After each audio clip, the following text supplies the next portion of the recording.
From the Valley of the Sun, Phoenix, Arizona, the Pittsburgh Pirates and the Arizona Diamondbacks conclude their three-game series. It is a spectacular day here in Phoenix. The roof will be open as the Pirates search for their first three-game sweep here at Chase Field ever.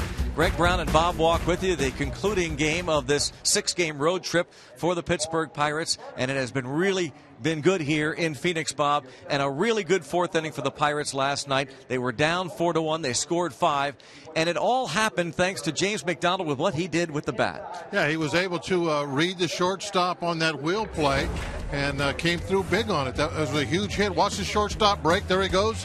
When you see that, you're supposed to swing, and most of the time, if you can get a ground ball, it's going to find a hole. Starling Marte then the big double down the right field line. It was set up again by James McDonald. It was nice to see all the hits last night. 11 hits, but what was more important, a lot of timely hits. So they were able to take advantage of some situations with some bad defensive play, good base running. It was just an all-around excellent ball game for the Pirates. Neil Walker had that two-run single that scored on the Garrett Jones base hit to right foot. Yeah, a very nice night for the Pirates offensively. Starling Marte has been really good in that leadoff spot so far. I really hope that this year is going to be the coming out party for Marte. We've talked about it all spring, how good this guy might be. I'm not sure what kind of leadoff hitter he's going to turn out to be, but I think he's going to just be a great all-star type player. I'm believing that we're going to see home runs from him next. He's going to start getting the ball out of the ballpark. Sky's the limit for Marte. Well, he helped give the Pirates the lead. They would not give it up thanks to a stellar performance again by the Pirates relievers. We'll be talking bullpen next when we continue from Phoenix in a moment.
Time to go places with Toyota. Visit buyatoyota.com for special offers. And buy PNC for the achiever in you. Let's go Bucks. Welcome back, Jonathan Sanchez.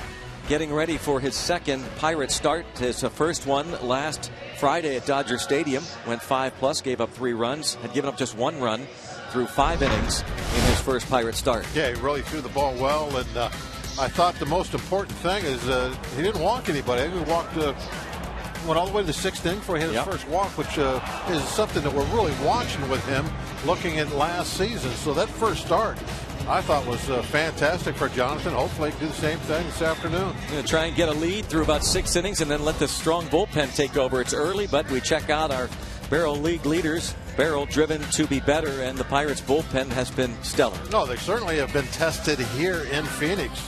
And with Wanda getting hurt the first night, J-Mac going just 5 innings last night, they had to carry a big load, and they were awesome. Wade Miley, the left-hander, on the mound today for the Diamondbacks. Kirk Gibson will assign him to try and avoid being swept by the Pirates. First-round pick in 2008. Wade Miley, 6 innings, 1 run against the Brewers. Yeah, look at the 8 strikeouts, just 1 walk. Really had a very strong game, and that was in another great hitter's ballpark up in Milwaukee. Tough place to pitch, so he definitely had a good one to start the season. We'll see if we can do something against the left-hander this afternoon. We've got a few new faces in our lineup. And we'll give you that lineup coming up in just a moment, plus the first pitch from Phoenix. It's all coming up next.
First 2 games here in Phoenix by scores of 5-3 and 6-5. As you can see that the roof and the panels are open here at Chase Field. Beautiful day in Phoenix. The Pirates starting lineup brought to you by Toyota. Starling Marte has been excellent, the top of the order, and 8 hits in his last 17 at-bats. Jose Tabata will play right.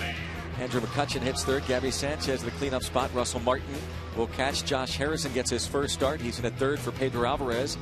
Clint Barmas at short, and John McDonald, the former D-back. That's his first start at second base. We talked about Miley's first start there. You see the numbers again with those strikeouts. That was against the Brewers.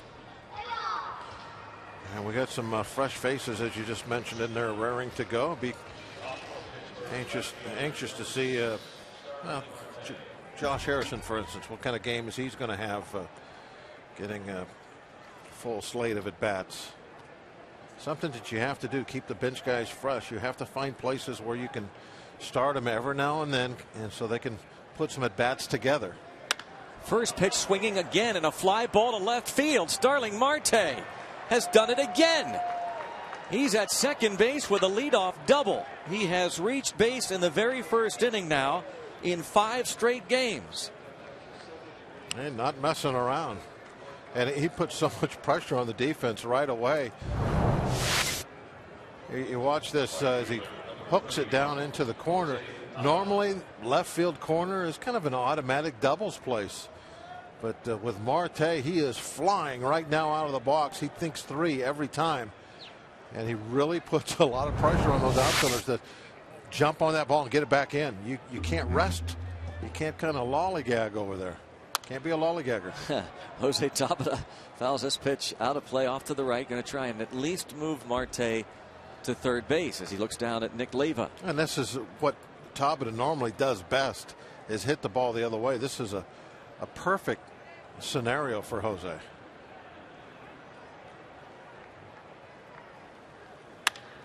Bounce to short instead, and that will not do it. Cliff Pennington throws out Tabata. Nice base running there, getting back to second base. Saw the left fielder Fredo Marte, no relation to the Pirates Marte. A.J. Pollock in center, and Gerardo Parra is in right. Prado Pennington on the left side of the infield. Pittsburgher Josh Wilson at second. Paul Goldschmidt at first. Miguel Montero catches Wade Miley. I brought that up about Marte going back to the back, as we've seen a couple of times, I mean more than a couple of times already this year, players on our team and the other team, including Marte himself, get thrown out at third base on ground balls to short. This time he threw the brakes on, immediately got back to second base. Ball 1 on McCutchen. 1 for 5 last night, 2 for 7 in the series with a couple of runs batted in.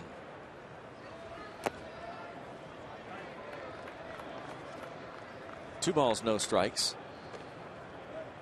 Now when you see those type of plays first week out of spring training, when the team has been doing nothing but working on fundamental type stuff, and you see those fundamental breakdowns on base running, it just shows you that no matter how hard you work on something, if you get out there in the middle of that diamond, that adrenaline can sometimes take over.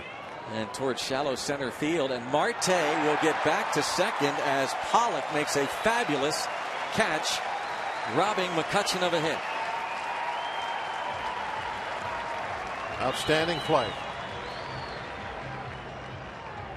You probably, as good as this play is, Greg, I would say that this will be the play of the game. I mean, just a flat out straight in dive, great break on the ball. What a play by A.J. Pollock. Nabbed that ball about maybe 8 inches off the ground. And again, look at Marte, smart. I mean, that had to look like a base hit, obviously, but Marte resisted the temptation to take off running and try and score. He held his ground, and sure enough, it was a fantastic catch, and he's able to get back and not be doubled off. But, you know, early on, that adrenaline out there, you know, those opening games, opening week, you want to do so well. I think we've seen some airs of enthusiasm.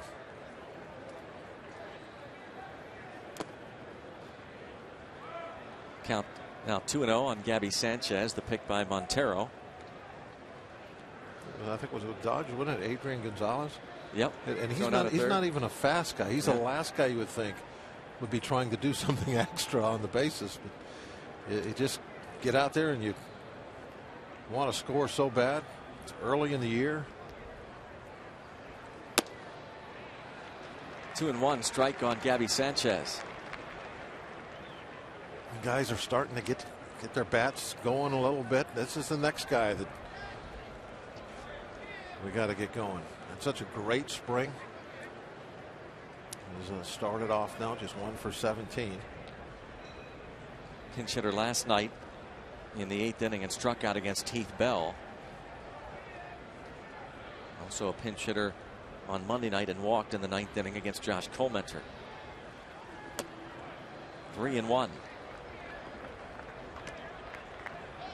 He has walked 4 times and has struck out 6 times in 17 at bats. Wade Miley, not really a strikeout pitcher. He punched out 8 in 6 innings of work against the Brewers. Fine rookie year for him. And Sanchez thought that might have been ball 4. Instead, it's a strike, and it's 3-2.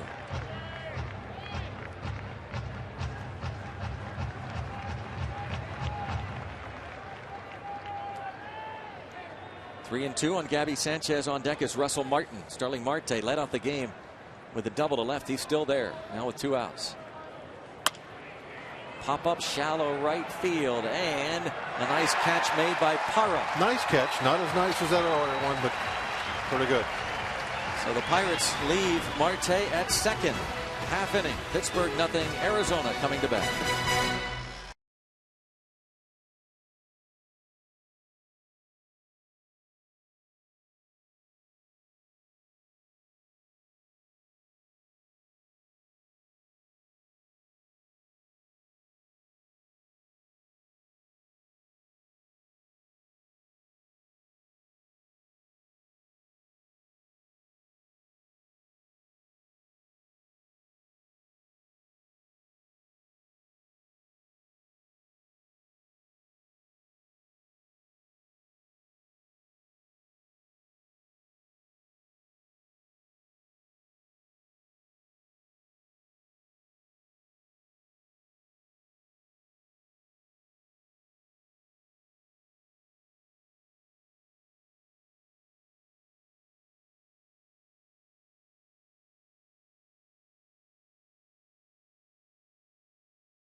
Gerardo Parra.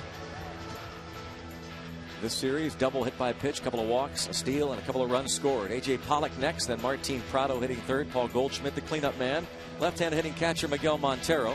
Alfredo Marte is in left, Cliff Pennington switch hitting shortstop, and it's Josh Wilson and Wade Miley.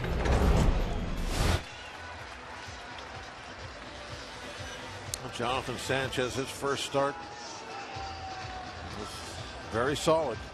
Well, even important to me was that walk. The walk didn't come until the 6th inning. The one thing that you probably would like to change this afternoon to make an improvement was be a little more efficient. He threw an awful lot of pitches in those first 5 innings. This is popped up and out of play. Maybe watch a little bit of the velocity too, Bob. We heard talking to Neil Huntington the other day that they were not concerned, but there was a drop in velocity after about 4 innings. Were you pleasantly surprised early on by his velocity? Well, I don't know what to expect out of his velocity. I mean, I haven't really seen that much of him. The thing that I am concerned with going into the season after seeing his knowing what he's done his whole career and especially looking at last year is he going to throw enough strikes? Because that really has been a problem with him. And look at this. You want strikes? There's 3 of them. Strikes out Parra. They peeled down to Clint Fagan, the third base umpire. Gary Darling, the home plate umpire. Big curveball that fooled him. But the thing is that there's no doubting he has the stuff to be very effective at the big league level. Anybody that has a no-hitter under their belt, can get outs. Just has to find that consistency. A.J. Pollock did not play last night. Was 0 for 4 the opening game of this series. Russell Martin jumped on that ball off the screen like it was a fair ball, didn't he? He is full of energy. Always on the move.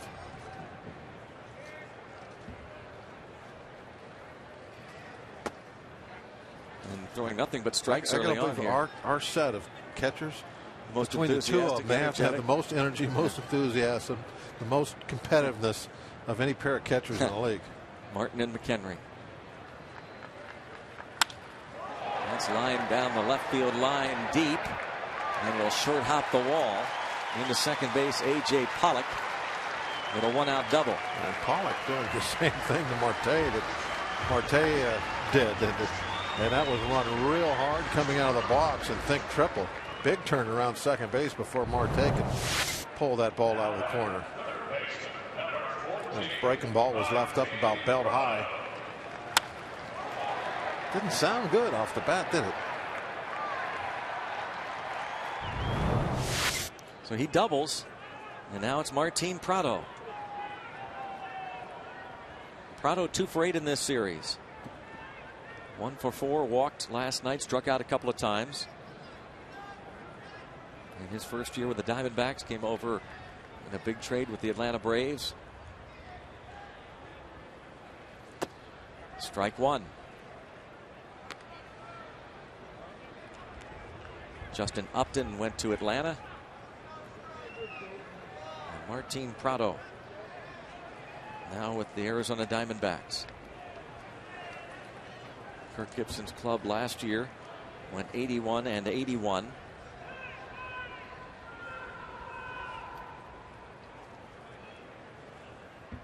Sanchez a long look towards second. And the first pitch out of the strike zone early on.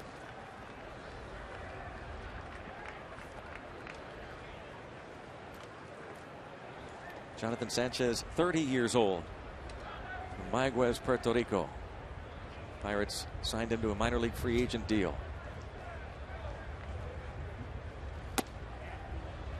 Non-roster invite to spring training, and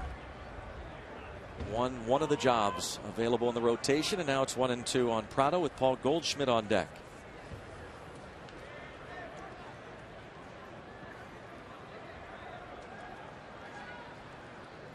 Here you see the defense with John McDonald. Got the bunch by going. second, yeah. And first baseman Sanchez well off the line. In the dirt, blocked by Russell Martin. 2-2 count on Prado. A 1-out double for Pollock. Prado drove in 70 runs last year for Atlanta, and he has 4 early RBIs this year for Arizona.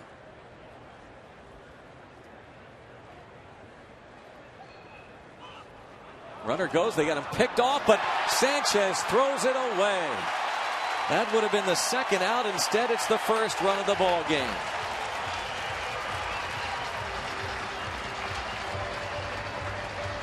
He timed that spin move perfectly, but then got panicky with the throw. Mentioned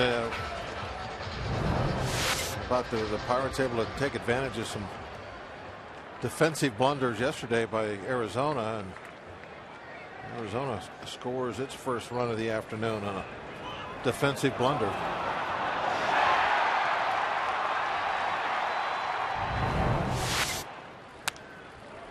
Well, still 2 and 2 on Prado, a 1-0 Arizona lead. I can't tell you how common this is. The look by Sanchez, he can't believe it. You see how he never got himself back under control. His body was wide open toward third base. He's trying to throw the ball. That's not how you, as a pitcher, you normally throw. You have that front shoulder always closed in when you're making the throws. You have to take that split second of time to get the front side closed in to make the accurate throw. But most of the time, pitchers, when there's something like that happening right away, they get a little panicky and they try to throw off balance, I guess, to describe what they're doing. Something that infielders do all the time, but as a pitcher, you never really do that. You're always throwing in a nice controlled front shoulder closed up manner. The 3-2 pitch had been in the dirt. They appealed to the first base umpire, Paul Emmel. He said Prado didn't go, and Sanchez ends up walking Prado. And tips to win for today's game brought to you by Rivers Casino. Well, we talked a lot about Sanchez and throwing strikes, playing good D. Well, that's kind of didn't happen right here, that's for sure. And they're figuring out the ninth inning. We get a lead in the ninth. Obviously, Grilly 3 days in a row. Probably he's not going to pitch. All the dirt. It's not official, but we think Melanson will be the guy. But hopefully, we will be in a position to find out exactly what they're going to do. Grilly has thrown 3 days in a row.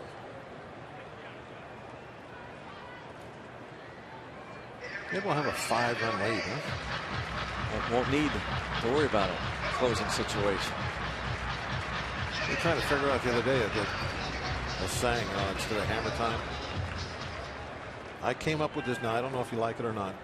Tim was unimpressed. It's time to melt some cheese. Hey, you're unimpressed also. Well, no comment. I defer to our tweeters. And they can tweet us a thought or two about. That would be a good saying for when Jason Grilli is called upon. You see his pitch count the last 7 days. Now, there's not a hard and fast rule by Hurdle last year, but he did say most nights he wasn't going to go to a pitcher after he had thrown 2 straight days, let alone 3. Paul Goldschmidt takes 2 and 1. One of the real good looking young players in this league, Goldschmidt.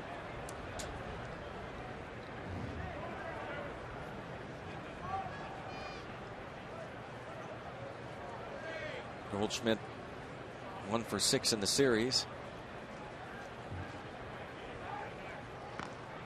And a throw over Prado back. Veteran Martin Prado with Goldschmidt at the plate and a run in next to the error by Jonathan Sanchez.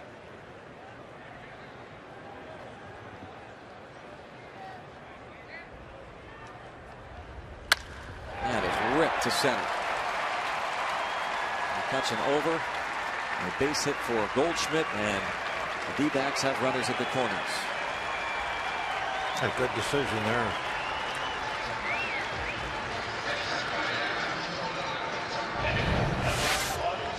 Once the ball hit out there, it looked to me that Prado was kind of slowing down as he was going around second, really not running his hardest. Let's take a look here. I think he was trying to get McCutchen, kind of baiting him in to try to throw a third so he would take away that double play, but McCutchen decided no. Like right there, see how he's kind of slowing down, like go ahead, try and throw me out, trying to bait him into making that throw to third, but McCutchen wasn't having any of it. He threw the ball to second. And now the runner takes off from first, and a play perhaps at the plate, but John McDonald decides to throw to first instead. So they sent Goldschmidt on the pitch. Montero gets the RBI as Prado scores. It's 2-0. Yeah, if they don't send him on that first pitch, double play, inning's over. That would have been an excellent ball to get 2 on.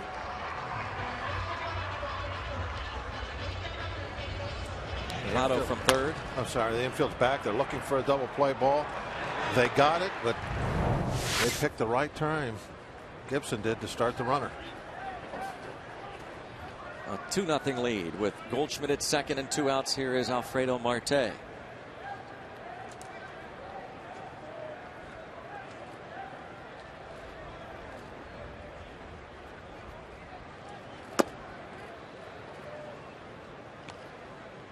Pinch hit double last night and picked up his first major league hit on Monday night. First RBI in his big league career. Played at Double-A Mobile last year.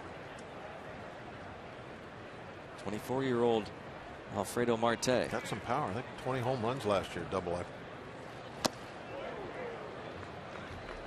And it's 0-2. Don't have to have a ton of power either to hit him out of here. As long as you stay away from center field, all goes out easy.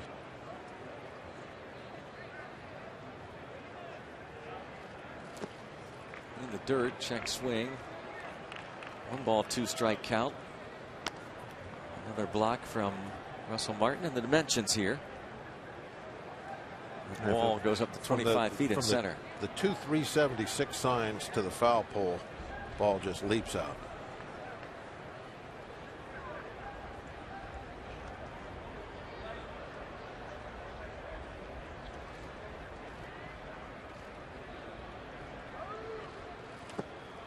Two and two. Martin busy early on behind the plate.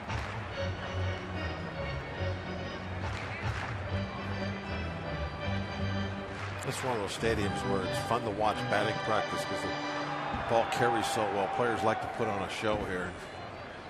There's enough room for the ball really to go a long, long ways. It's also fun because of that Diamondbacks fan, that woman who's been here, I think, since this club came to be. She's here during batting practice and she applauds throughout. Very entertaining. She's the first one here. Very entertaining, don't you think? Right behind their dugout. 2 balls, 2 strikes to count on Alfredo Marte. And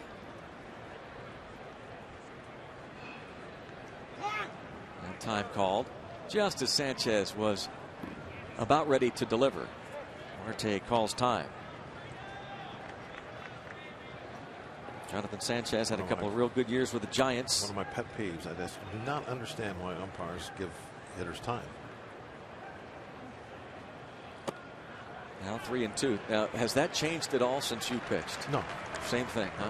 The only thing that's changed is when I became an announcer, I read the rule book and it states in there that they are not to give the hitters time, but they all do it anyway.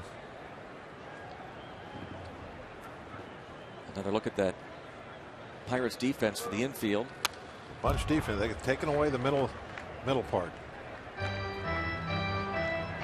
What you would normally see with the first baseman off that far is the second baseman would be on the shortstop side. The shortstop would be a couple more steps toward the hole, and that would be more of a shift. But they're definitely bunching into the middle.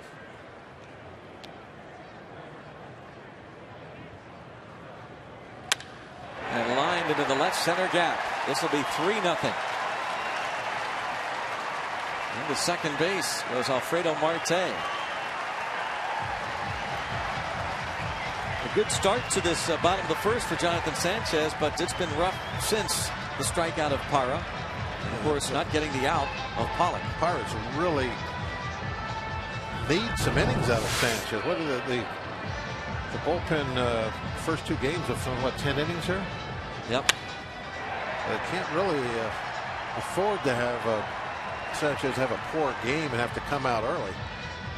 Now it's 3-0. The Diamondbacks won a 4-0 yesterday. So just because it's 3-0, you don't panic, anything like that. And I'm sure Jonathan Sanchez, being 30 years old, he's been in the league quite a while now. He's not going to hit the panic button. He knows, okay, 3-0. I've gone as far as I can now. And I'm always a bend but don't break guy for starting pitching. You would like the bending to take place over 3 or 4 different innings, though not all at once. But that's what's happened. You can't do anything about it now. The horse is out of the barn, so to speak. So now you got to get this last out and then put up a series of zeros. Pitching coach Ray Sarich to visit there with Jonathan Sanchez. Now here is Cliff Pennington. He's 1 for 8 in the series, hitting .235.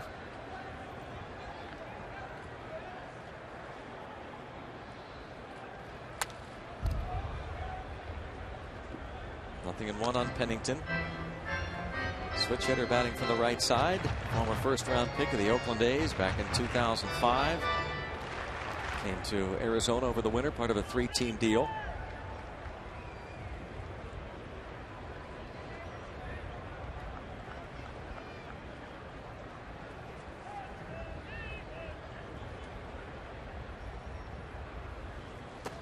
Checks and Peel no, says the first base umpire. It's Paul Emmel. 1 ball, 1 strike. So Pennington just one of the additions for these Diamondbacks.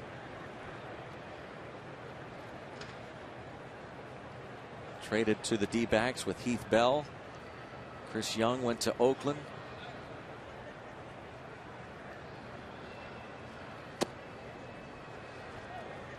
Strike is called. 1 ball and 2 strikes the count. Of course, we saw Heath Bell pitch last night. Martin Prado came over, part of that Upton deal. Saw Tony Sipp, former Indian, also pitched last night, the lefty out of their bullpen. 2 balls, 2 strikes.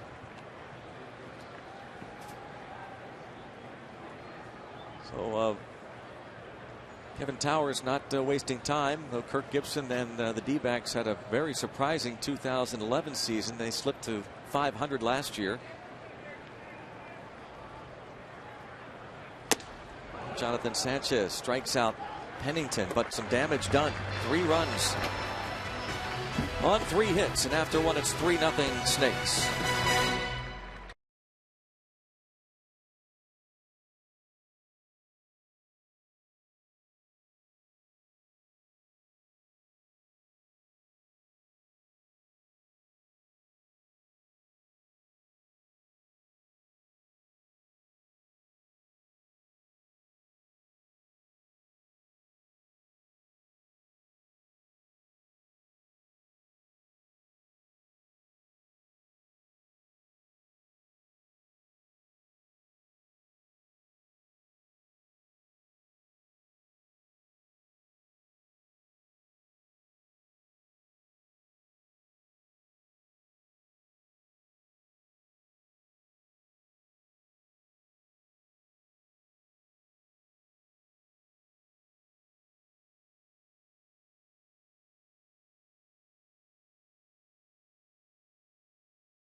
Phoenix, Arizona. I'm Robbie. It's Mikowski. Well, Jason Grilli, before the game, if you heard his interview earlier, he wants to get a new nickname for this new Bucks bullpen, and we've asked you to send in your tweets. Tweet us at Root Sports Pit. Use the hashtag Bucks Booth. We've got some great suggestions already. How about the treasure chest related to the Pirates? Plus, you guys are throwing gems. Like it. The buck stops here, the plank, the Allegheny River Dam, the treasure chest, the Black Pearl. How about the swashbucklers? Greg and John, or Greg and Bob, I don't know what you guys really like in terms of these nicknames, but keep them coming in, and I think in short order we're going to have some good nicknames here for this Pirates bullpen. The one thing Jason Grilli did say, they want this bullpen to earn their nickname. They don't want just given to them. They want to earn it. That's the best point of all. Great call. Thanks, Robbie. Jason Grilli, the leader now. Those relievers. Joel Hanrahan traded to Boston. A couple weeks later, the Pirates signed Grilli to the 2-year contract. 2 weeks after they signed Grilli, they dealt Hanrahan to Boston, and now Grilli takes over as the leader. And he's part of that new 5-member council. There's a nice play by the shortstop, Cliff Pennington, deep short.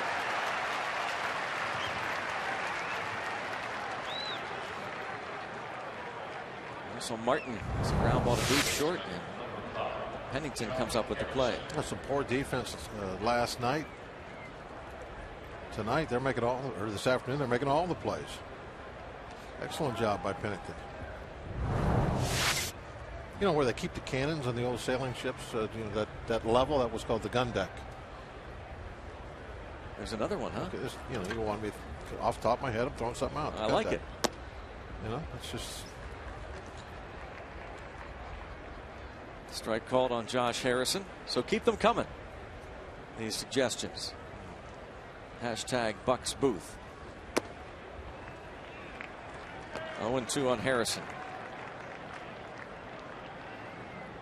Josh Harrison getting the start at third base for Pedro Alvarez. And a pop-up. Shallow right. And the catch made. 2 outs.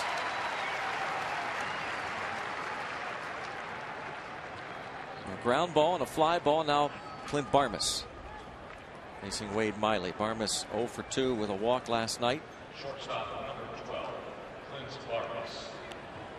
Now, like the first 2 games of this series, a lot of Pirate fans on hand here at Chase Field.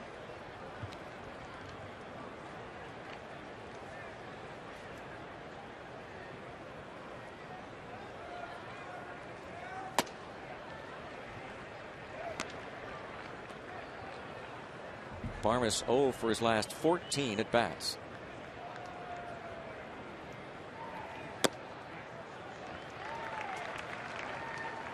Oh, and 2.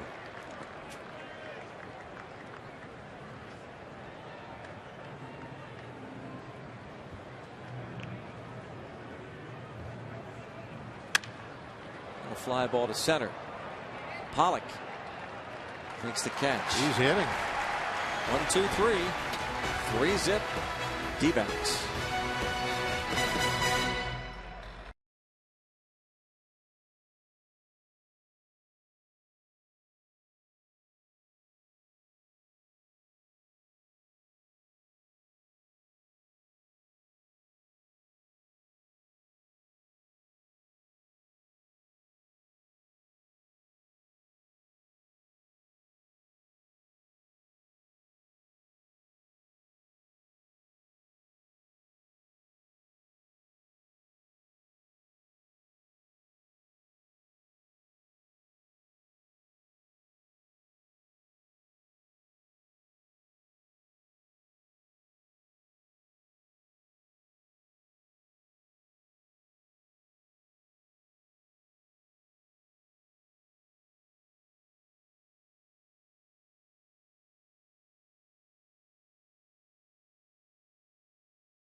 Second, and the 8th man in the order for the Snakes is Mount Lebanon High School product Josh Wilson. It's great to see Josh Wilson back in the big leagues. A handful of clubs over the years, different organizations, including the Pirates for a time. He was in the Pirates minor league system in 2008. Last year played AAA ball for the Atlanta Braves. 0-2 on Josh Wilson, getting his first start.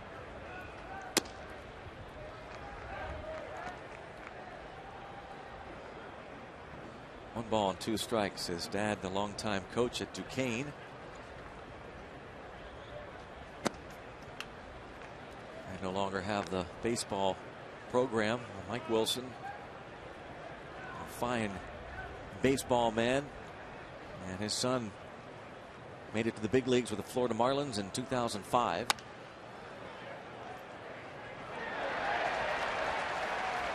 Two and 2. Josh Wilson was a 3rd-round pick of the Marlins in 1999. Nice catch up there.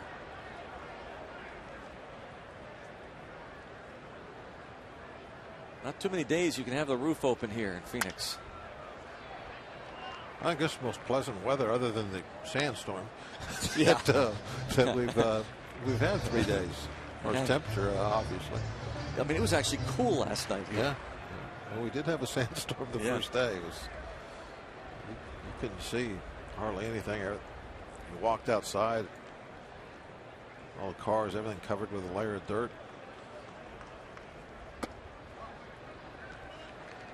Three and two now to Josh Wilson. But other than the sandstorm, it was nice.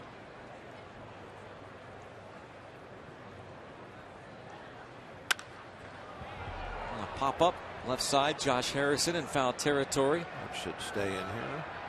Oh, no, it's not going to stay in here. Kept drifting. It looked as though Harrison was called off by Barmas, where he just stopped and Barmas came racing over. But out of play. You know, looking now, watching the play, it should have been Josh because he was there early. He could have actually set up at the wall and had a better attempt at reaching in for the catch. I think Barmas was fooled like I was. I didn't think that ball was going to make the seats.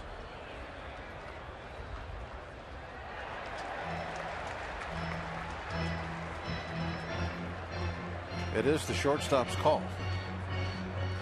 That's the, the way the system is set up. Anything in the infield, shortstop calls it. It's his. You got to have that. You got to have that pecking order. Josh Wilson works the walk. On Monday, Wandy Rodriguez was pitching for the Pirates, and early on in the ball game, he tweaks his hamstring. That was in the third inning, facing Gerardo Parra. He threw one more pitch that was to Martin Prado, and eventually was lifted from the ball game after a few minutes trying to stay in. Injury updates: Wandy Rodriguez, the left hamstring strain, will not start on Sunday. Francisco Liriano, simulated game, couple of innings for him in Florida, and a bullpen session today for Charlie Morton.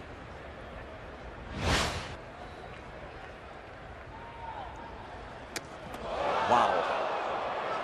Look out. So Martin, while all that is going on, asks Gary Darling to appeal to the third base umpire, Clint Fagan. That was Josh Harrison that kind of got Martin's attention.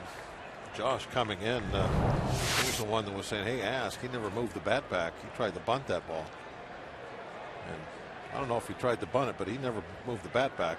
That's for sure. That's for sure. That's why Harrison was saying, hey, ask. He didn't move the bat. 1 ball, no strikes. Pops up the bunt and out of play. Not surprising. His heart and a few other things aren't in it now. Wade Miley, 1 bunt in his first start. 0 for 1 officially. Hit 169 last year. He was 10 for 24 first half of last year, and then he went hitless in his last 31 at bats. 2-1. Harrison and Gabby Sanchez charging in. Miley trying to move Josh Wilson into scoring position.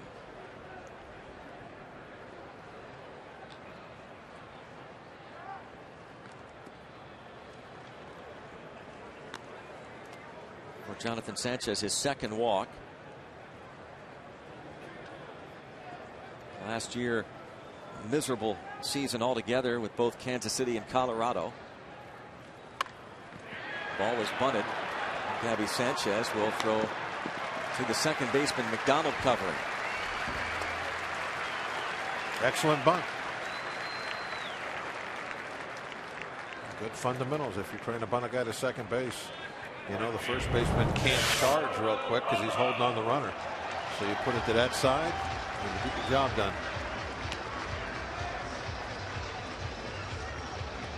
And after getting buzzed, he got in there and did a good job with it.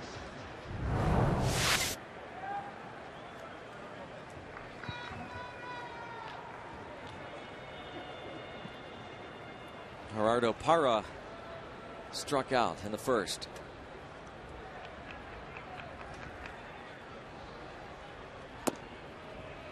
Strike 1.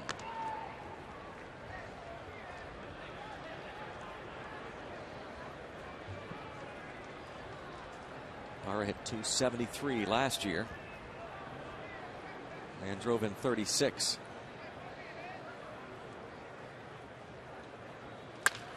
Bounce left side and through. Next runners at first and third.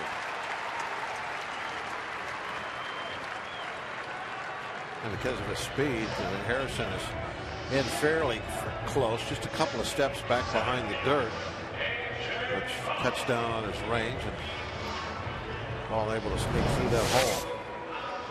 You see Josh, he's in about even with the bag. Now Wilson, he's waiting to see if the ball goes through, as he's supposed to. Once he sees it make to the outfield grass, then he can move up to third base.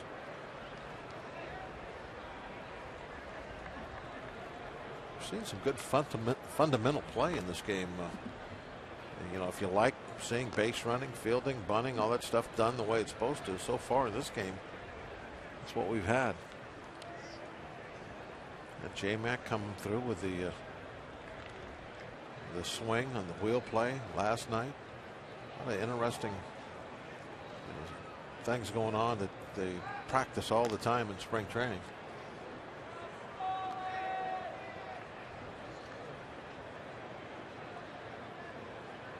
Pollock looks down at third base coach Matt Williams. There's the all-time Diamondbacks leader in homers, hits, RBIs, games played. Steve Sachs over at first. Line foul.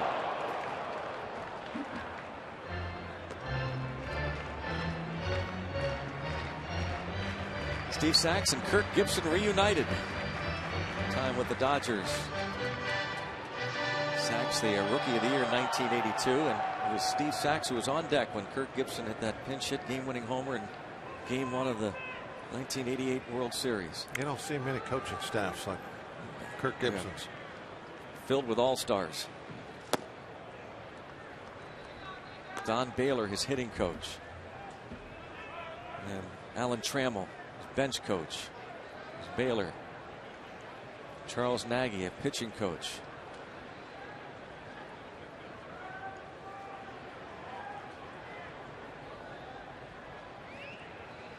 One ball, one strike on Pollock.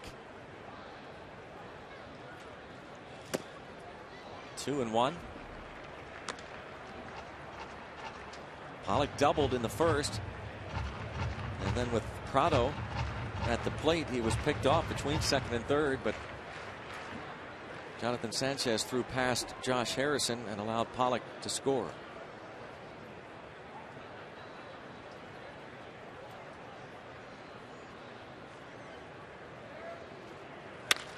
And a high drive to left. Forget it. 2-1 pitch. Pollock crushed it. A 3-run shot and a 6-0 lead for Arizona. A.J. Pollock. Well, when you have a big inning in the first, you got to be perfect now the rest of the time you're out there. Not perfect here in the second. Another 3 spot goes up. Pollock had 2 homers in 31 games last year with Arizona. That's his first home run of the season. And a fastball pretty much center of the plate, and you can see where it was going to try and cross the strike zone. Mid-thigh, didn't make it.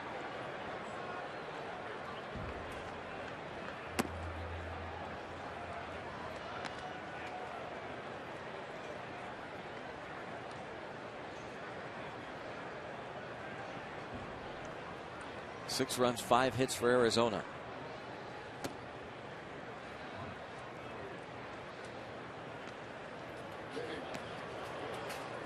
A.J. Pollock,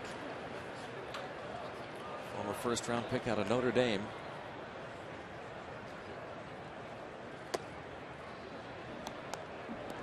One and 2 on Prado.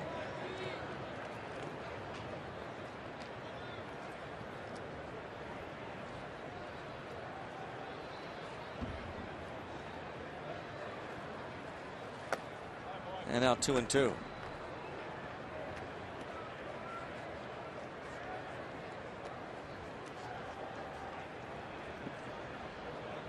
Two balls, 2 strikes, 1 out.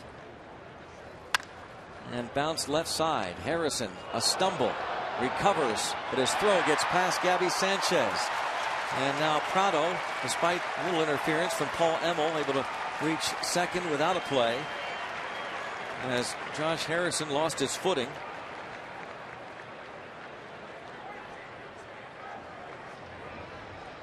Thinking back to the tips to win, we're not hitting many of them right now. One of them good defense. And that back foot definitely went out. That caused a poor throw. Inning is now far from over. Another runner in scoring position. It'll be an infield hit and an error. Prado on base for the second time, and then for the second time Ray Searage pays Jonathan Sanchez a visit. He has thrown 55 pitches now.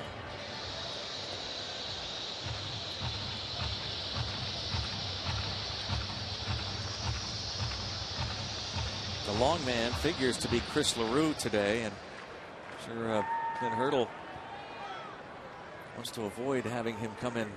There's nobody throwing in the bullpen.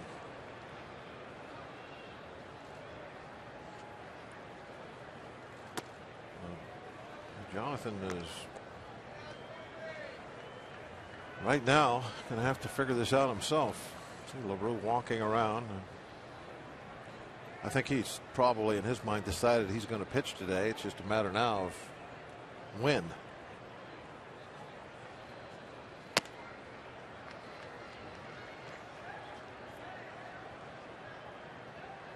One and one on Goldschmidt. He singled and scored in the first. 3 in the first and 3 here in the second. 28 pitches thrown this inning by Jonathan Sanchez.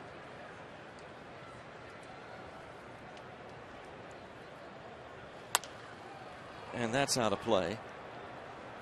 Jonathan Sanchez was drafted by the San Francisco Giants in the 27th round in 2004.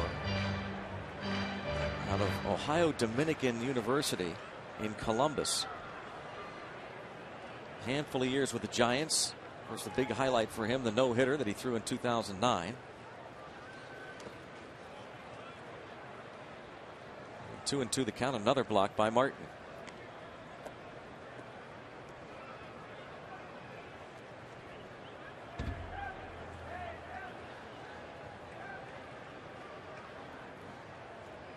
July 10th, 2009, the no-hitter.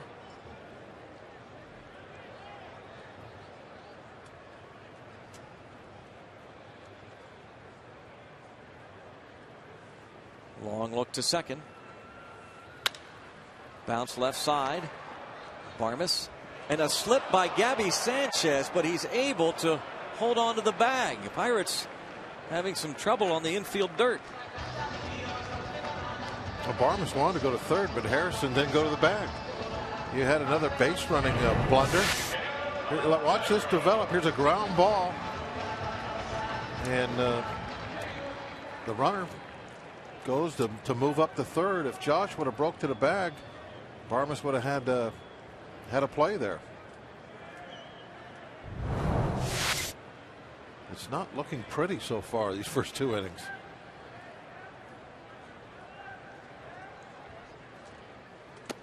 Montero takes ball 1. Josh must have figured that, hey, I'm not going to be able to get there, so he did kind of take about initially a half step to his left as that ball was hit.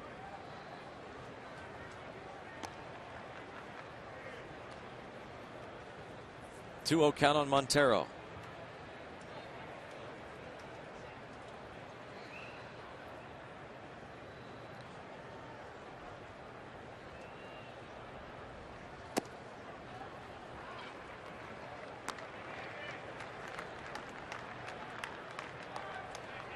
.62 pitches so far for Sanchez. Inning and 2/3.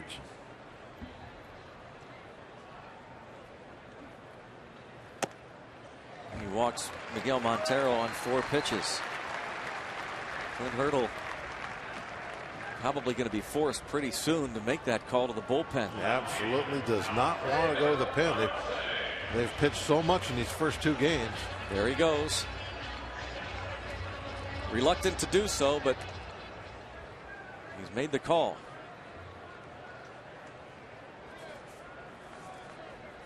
Alfredo Marte to the plate. He doubled in a run in the first. Well, the good thing is there's an off day tomorrow, so the bullpen can have a day of rest. The gun deck. The gun deck, as you call it. That's where we keep the cannons. And LaRue is going to start to throw.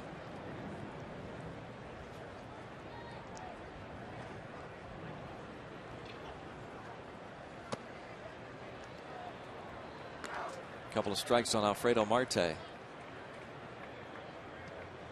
The inning started with a walk to Josh Wilson. 3-run homer in the inning for A.J. Pollock. Fouled off the body.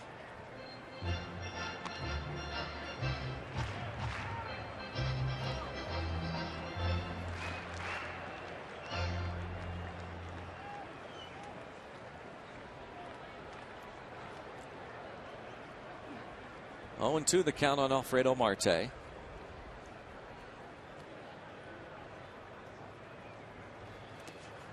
in the dirt, and that got a piece. No, it would have gotten a piece of Marte. It did, and that's going to load the bases. So, very, very tough start here for Jonathan Sanchez. Unlike his first time out in a Pirates uniform. Right. Didn't make it out of the inning he was going to pitch in spring training. Ball bounced in the dirt. Got it him in the, looked like the right knee maybe. Oh yeah. That hurt a little bit. Inside of the knee. Take a golf club and just tap you like on the inside of your knee. How that would feel. Cliff Pennington, 9th man to hit in the inning. The bases are loaded, 2 outs.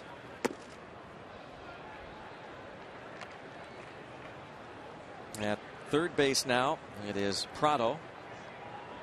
He reached on the infield hit. Montero at second, and Alfredo Marte hit by the pitch.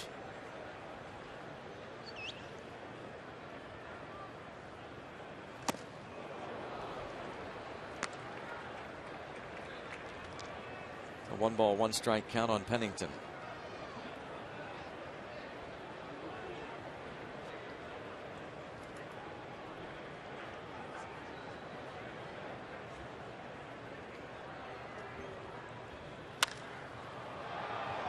Fly ball, pop up, shallow left, shortstop Barmes, and the inning is over.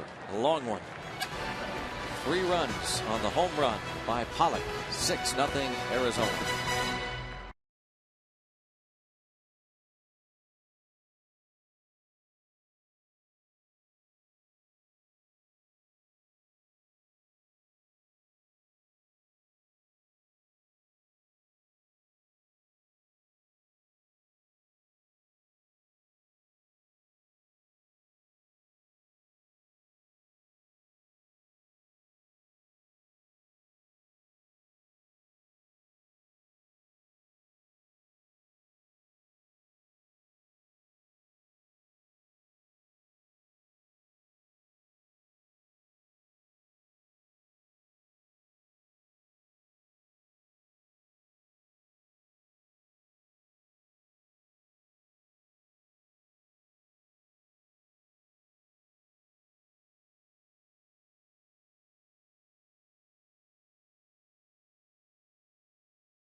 Update today it regards pitcher Jeff Karstens, who today threw from flat ground about 120 feet reported feeling good after he finished throwing the session.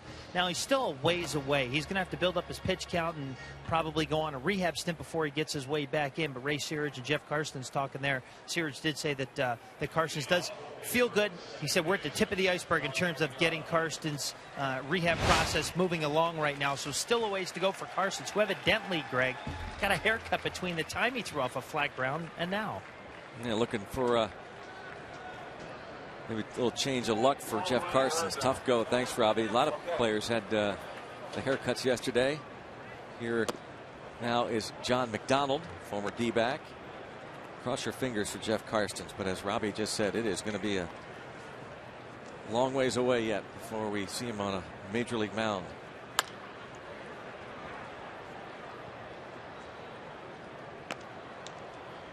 Frustrating for Karstens.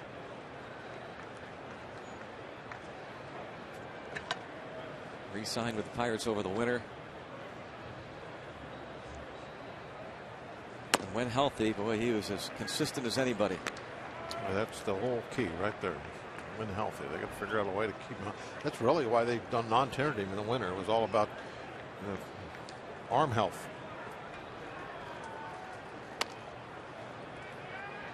By non-tendered, I mean kind of like being released, same type way. Not brought back. You're allowed to go free agent.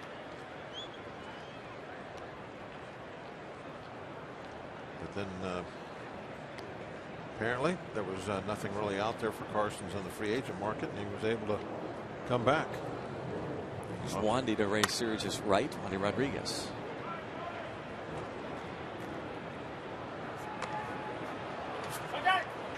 Enjoying that sun. Normally everybody's trying to get out of the sun here in Phoenix, but today it feels good.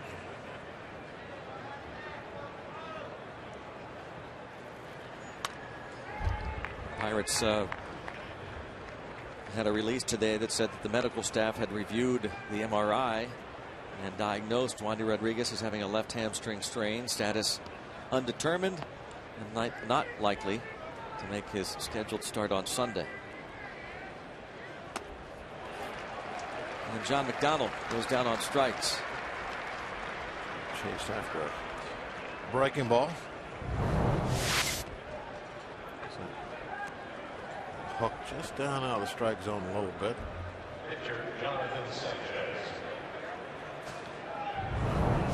Greg, I don't ever remember coming to Phoenix during the baseball season and having it anything other than 100 degrees. Yeah. But really enjoying being out in the sun. Easily the most pleasant stretch we have seen. You could even comfortably ride in a black car today. You know, most time you want a white car here. Yeah.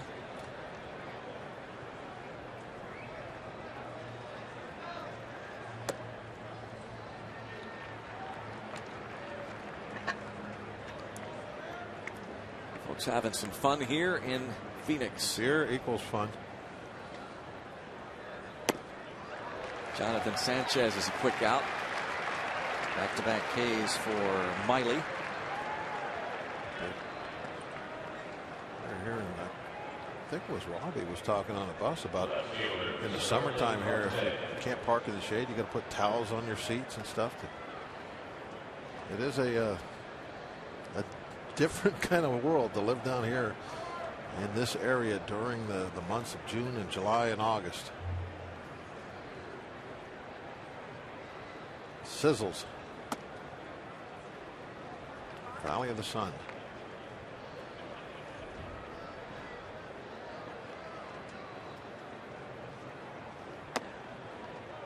Starling Marte jumped on the first pitch of the ball game and doubled to left. It looked like they were in business. Gotta have those swamp coolers going.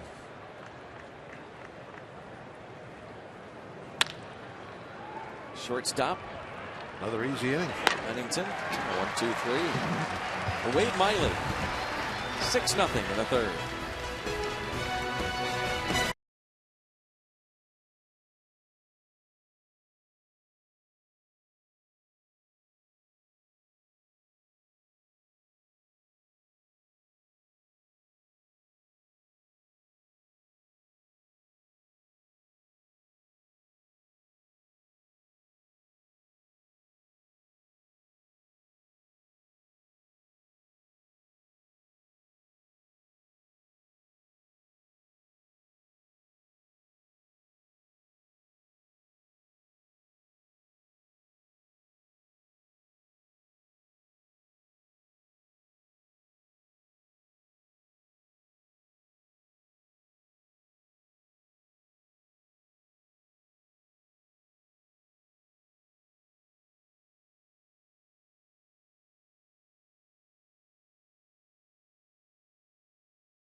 The black key. Look at a gold pirate cap. The black bill, huh? Yeah. See the Pirates in their traveling grays today.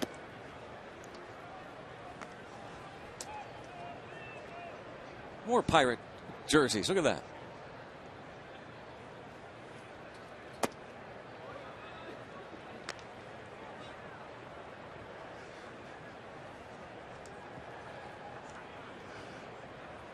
Ball to strike on Josh Wilson.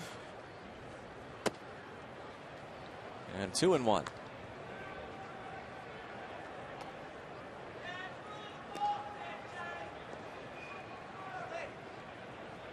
Wilson had the extended at bat leading off the second, drew the walk. Sanchez now, he is getting that pitch count up there. I'm going to have to watch that velocity. You were asking me about it earlier. Now's the point to where, you know, it might start showing up a little bit when he throws the fastballs. He started out the game 90, 91 in that range. Well, now we'll see if after he gets to this, well, he's at 75 right now. Now that he's over 75 pitches, will it start to drop off?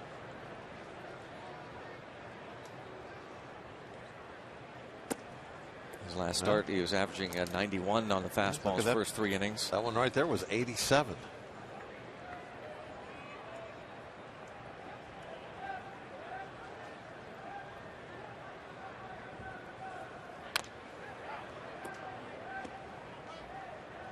Ball to strike on Miley. Dropped down the sacrifice bunt in the second.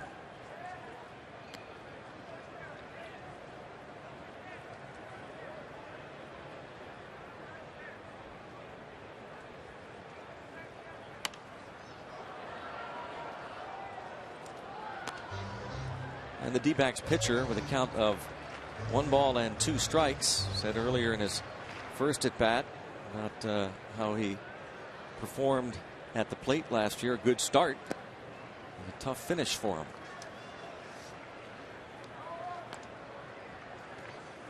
Fine rookie year, second in rookie of the year voting last season behind Bryce Harper. You get pitched much differently once they find out you can hit a little bit.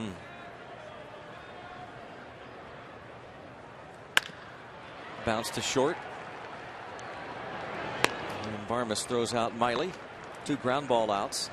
Pirates Charities invites runners and Pirates fans of all ages to the Pittsburgh Pirates 5K home run, presented by Service Link. This Saturday, the race tours the North Shore finishes right on the field at PNC Park. Plus, families can participate in the 1 mile family fun run.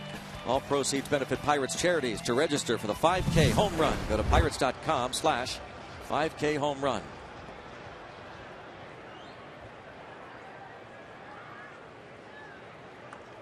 Been doing a lot of running on this trip, trying to get ready for it. Now that I was not aware of. So you will be there.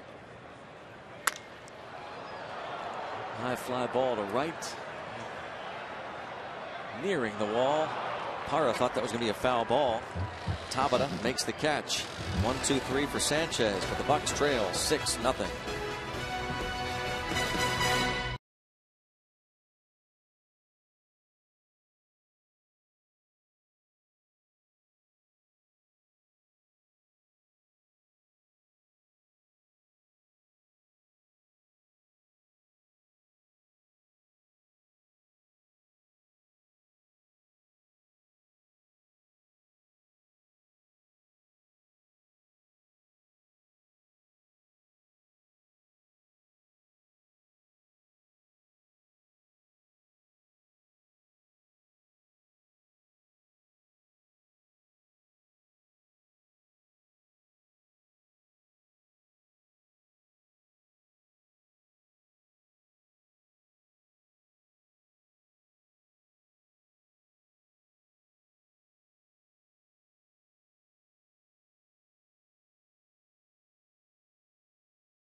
hitter for Jake Westbrook. And as Rob said, the Reds coming to town. PNC Park. It'll be Mike Leake on Friday night against A.J. Burnett. Jose Tabata leads off the Pirates' fourth versus Wade Miley.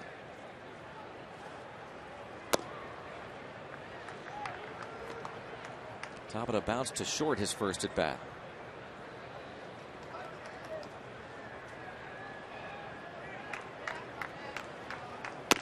And that ground ball to short did not move Marte to third. The Pirates ended up kind of wasting that leadoff double to start the game.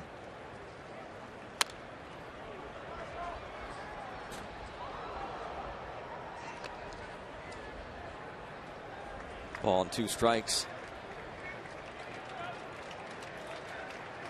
Miley last year 16-11, 3.33 ERA, 16 wins, most by a National League rookie since Jason Jennings in 2002. Jennings pitching for rookie skipper Clint Hurdle with the Rockies that year. One of 5 National League rookies since 1969 with a dozen wins before August the 1st. Wayne Simpson, Carl Morton, Kaz Ishii, and Craig McMurtry the others. Brave, 2 Reds, and a Dodger. Well,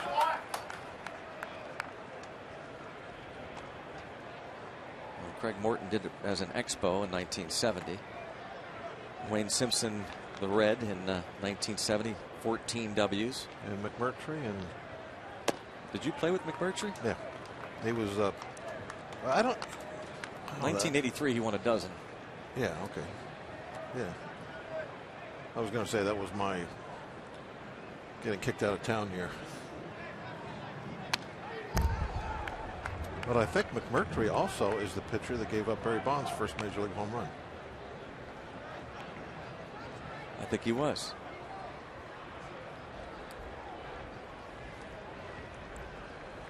Barry Bonds, by the way, hit his 715th home run as Tabata goes down on strikes on May 28, 2006 against the Colorado Rockies, and Jonathan Sanchez was the starter for the Giants.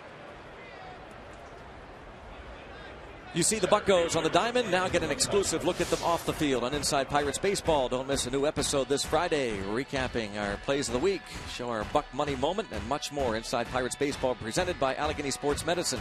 Friday after Pirates postgame on Root Sports.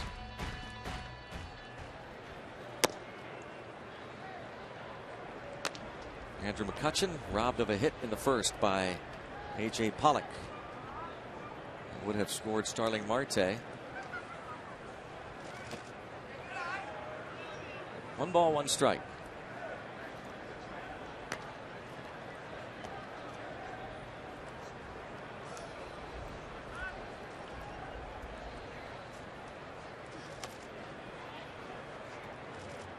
Two and 1.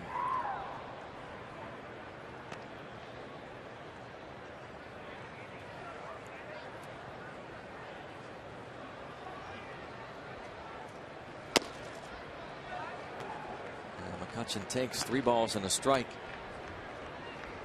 2 for 8 in this series.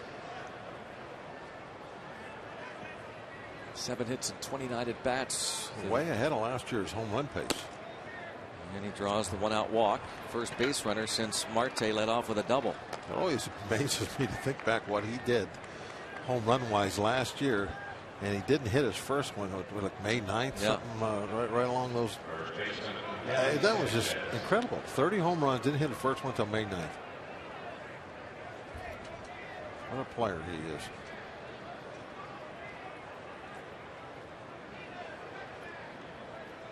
That's kind of like what we need, I think, to get back in this ball game. See the long ball? Well, or 2. Yeah. Some instant offense. Ground ball, base hit. So 2 aboard for Russell Martin. And now's when we need it. A couple guys on. In case you're wondering, Miley gave up 14 in 195 innings last year. Not bad pitching here. Not bad number at all.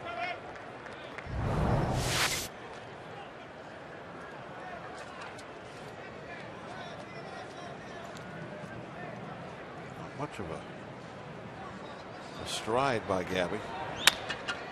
Well, he really leaned back on that swing, didn't he?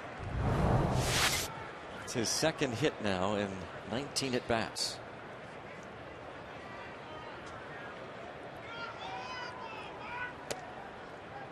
Russell Martin takes ball one. Robbed of a hit by Cliff Pennington in the second. A conversation here with his catcher, Miguel Montero, out to talk to Wade Miley. His last start, 3-1 win against the Brewers in Milwaukee.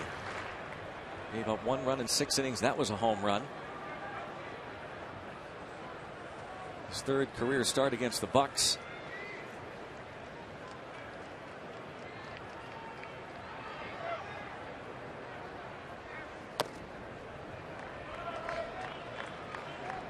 Two and 0.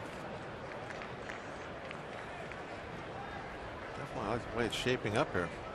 A couple guys on him. He's behind in the count.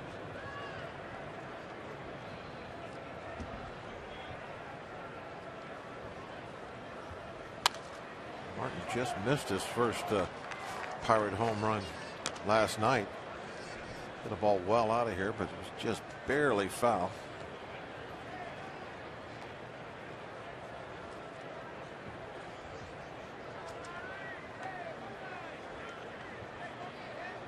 Two and 1. Bucks haven't done much early on against left-handed starters. Toward right center. Para. The second out. McCutchen will go to third.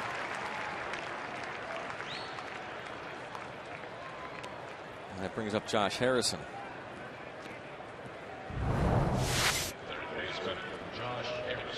It's going to be a pretty easy play, so no reason to go halfway. Even though there's 2 outs, he moves up to third. You never know. It could be a swing and bunt, wild pitch, error.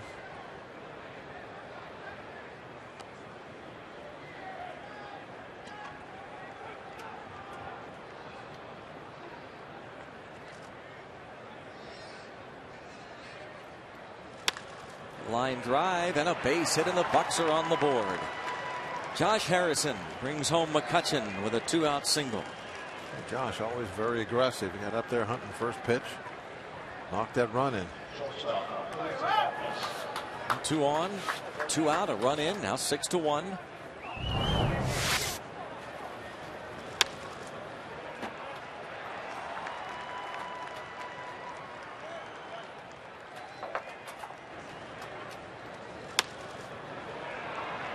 Over the head of the shortstop Pennington. It looked like, Greg, on that first replay of Josh, that he kind of like lifted in the air a little bit, one of his steps. Did you see him go up? I didn't see that. He was trying to, that's giving the baseball a little help to get over Pennington's head.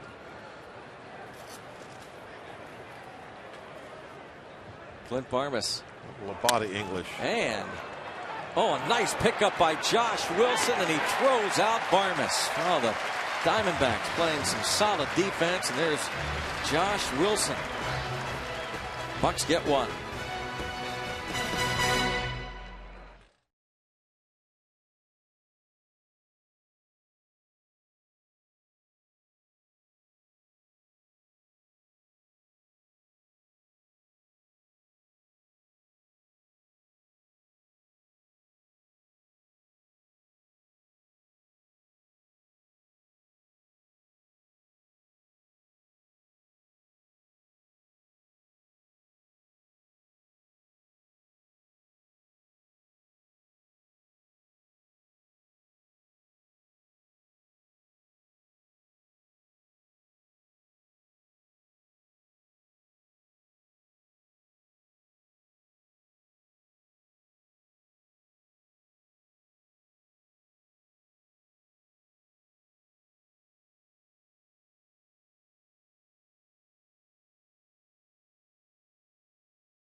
And the 2, 3, 4 hitters due up here against Jonathan Sanchez, who pitched a 1-2-3 third.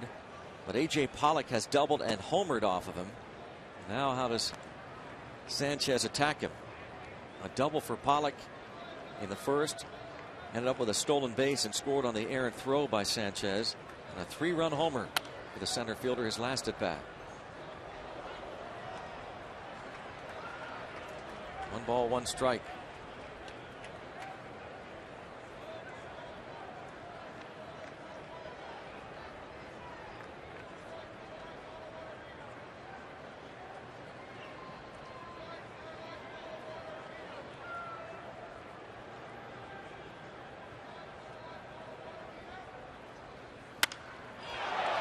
This is driven deep.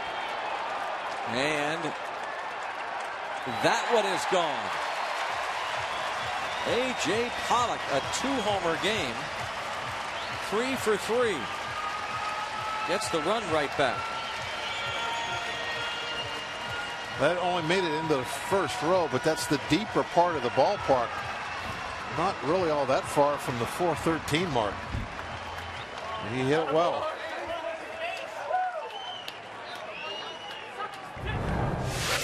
Is it an off-speed pitch upstairs?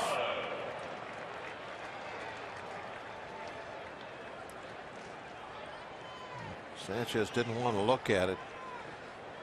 Pollock, both home runs. He's really hitting off that straight front leg, kind of the old-fashioned squish the bug swing.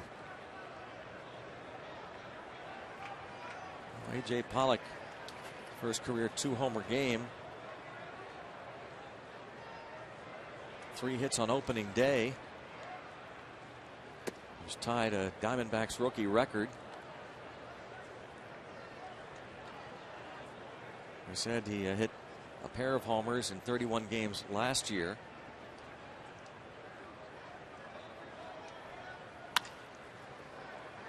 Shortstop Barmes throws out Prado.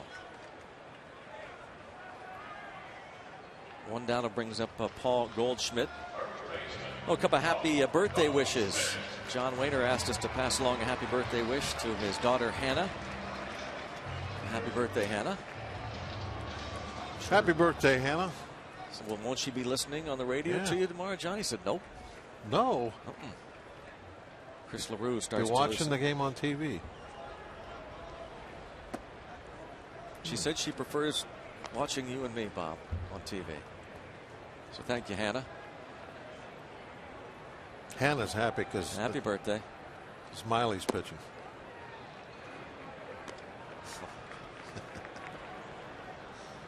Very clever. Just got a couple of groans in the trailer. The gypsy groans. Yeah. Could say that Goldschmidt's from Montana. No, he's not. No. Also, happy birthday wish, Steve Blass, asking us to send along a little belated birthday wish to former teammate and longtime AD at Duke University, Tom Butters, former Pirates pitcher. When was his birthday? Monday. Why didn't Steve ask us Monday then? Don't know. Steve had something to do with that roast tonight from Saturday? Hadn't recovered yet. That is a good possibility. Yeah, I think that's what it was. So he called us today and said, please pass along birthday wish to Tom Butters. Steve's just now catching up after the big party. Goldschmidt draws the walk. Oh, Free Shirt Fridays are back. Pirates return home, host the Reds Friday night. All fans get a Pirates t-shirt every Friday home game, and the first one an A.J. Burnett t-shirt. 7:05 game against the Reds. It's courtesy of the Bradenton Area Convention and Visitors Bureau. For tickets, go to pirates.com/Free Shirt Friday. This Friday night. That's going to be the most popular shirt of the year, I think. Well, how about the timing of it all, too? Because A.J. Burnett will be pitching Friday night against the Reds. Base hit for Montero. 2 aboard.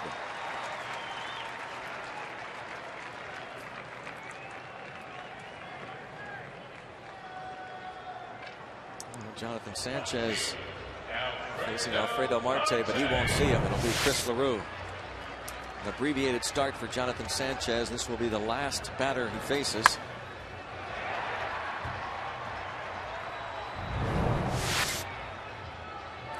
Well, it really wasn't controlled today. It was the bats of the Diamondbacks. 8 hits, couple of them over the fence. Maybe he's not coming out, Greg. Well, LaRue better get back to the bullpen then. Okay, he was standing on the mound having a conversation. Normally you don't see that.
Hashtag Bucks Booth.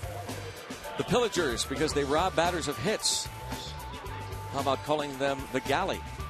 How about the Cannoneers?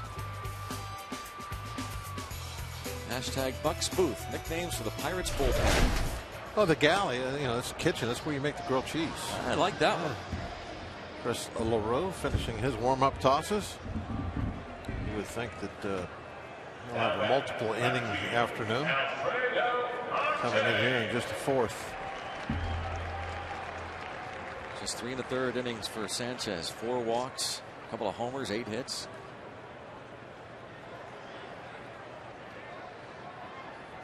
LaRue inherits 2 runners. He made his season debut Sunday in LA. Pitched 1 1/3 innings. Alfredo Marte doubled in a run in the first and was hit by a Sanchez pitch in the second.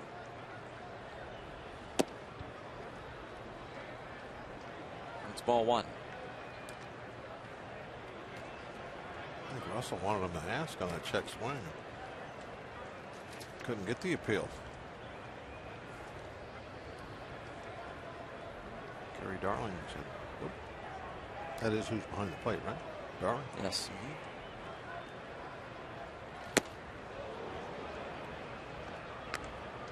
I have to check on that one.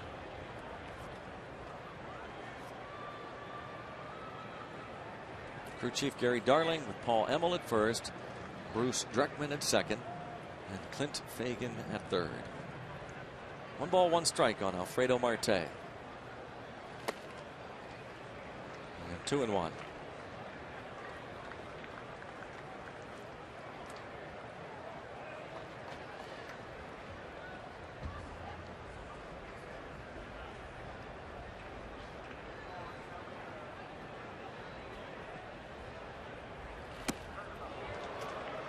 A couple of big swings in a row on that breaking ball. Marte guessing a little, guessing wrong.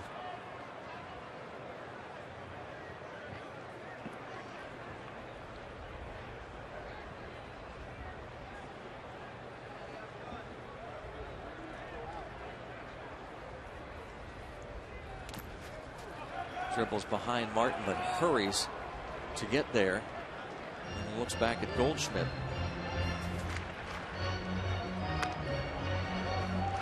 3-2 on Marte. Kind of surprised that the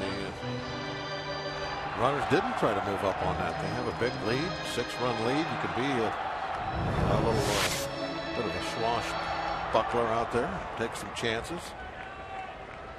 And you would like to take a chance to get to third base when there's only one out. And it's a walk to load the bases. The second walk of the inning.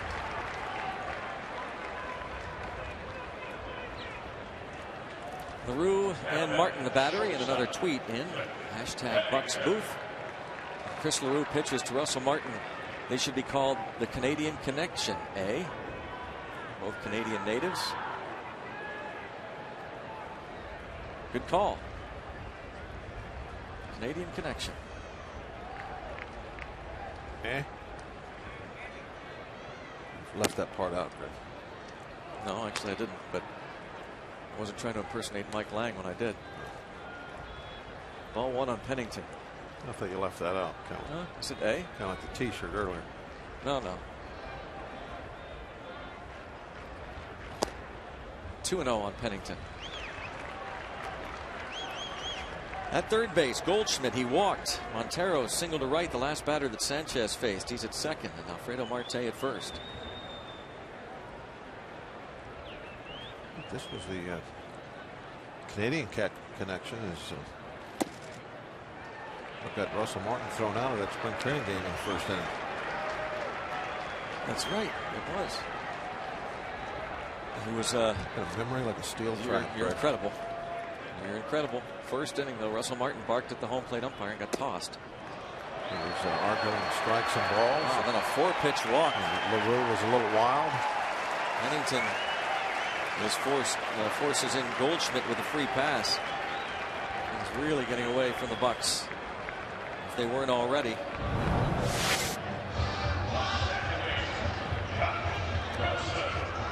That LaRue didn't get a call on. I think that's close enough for a strike, don't you? On a 3-0 count? It looked like it. Yeah, I would have been kind of curious where that pitch was. That one's not in there.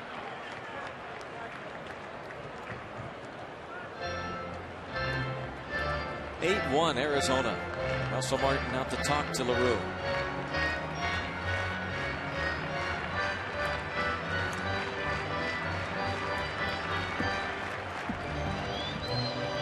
Actually, LaRue more of a hockey fan growing up than was Martin.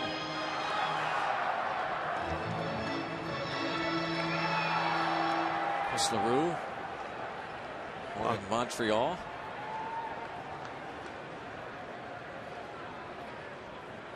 That would be French Canadian. Be the French Connection. French Connection, like the old Buffalo Sabres line. 2-0 count on Josh Wilson as Chris LaRue can't find the strike zone. And that not close, 3-0. Anything about Buffalo you don't know about? You're my expert about Buffalo. That's not true, Bob.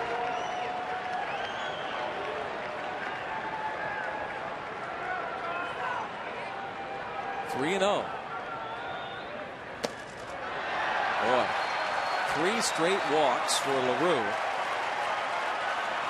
He walks Pennington and Wilson on 4 straight pitches. 9-1, and here comes Ray Searage.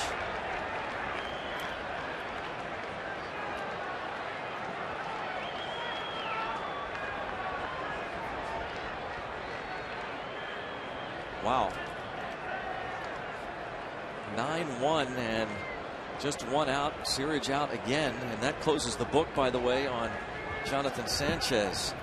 He gives up 9 runs in 3 1/3.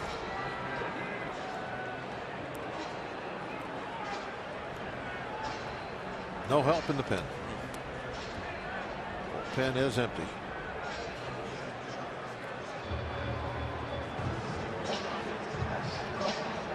Trying to encourage LaRue here. This inning started with an A.J. Pollock home run. And after Sanchez got Prado to ground out, he walked Goldschmidt. Miguel Montero singled, and that was it for Sanchez. And Chris LaRue has walked the 3 batters he's faced: Marte, Pennington, and Wilson, and now he faces Wade Miley.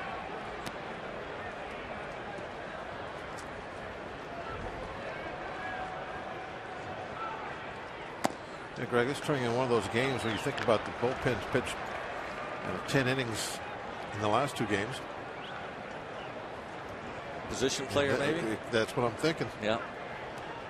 One of those games where a position player is called upon to throw a couple of innings. You're on the road, so you don't have to worry about, it's not your home crowd. Sure, it's the contingency is kind of being thought of right now is who could I go to if I really had to? I wonder who that would be. Wonder if it's not John McDonald. Might be that guy right there. Yeah. High chopper, shortstop. Barmes will have to go to first, and Wade Miley will pick up an RBI on the play.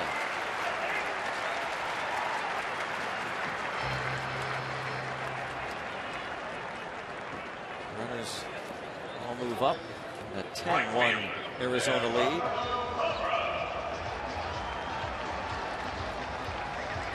Gerardo Parra, the 9th man to hit in this inning. They batted around in the 2nd.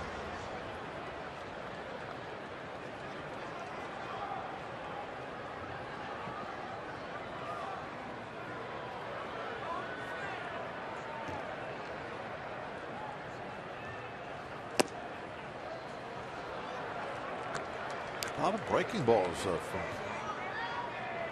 LeBron since he came in. Threw a ton of breaking balls to Marte.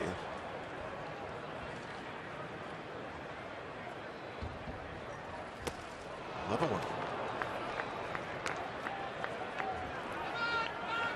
It seemed like LaRue seems to be more fastballs than off-speed stuff, but I'm not exactly counting them, but feels like it's 50-50 right now at best between the off-speed pitches and the fastballs.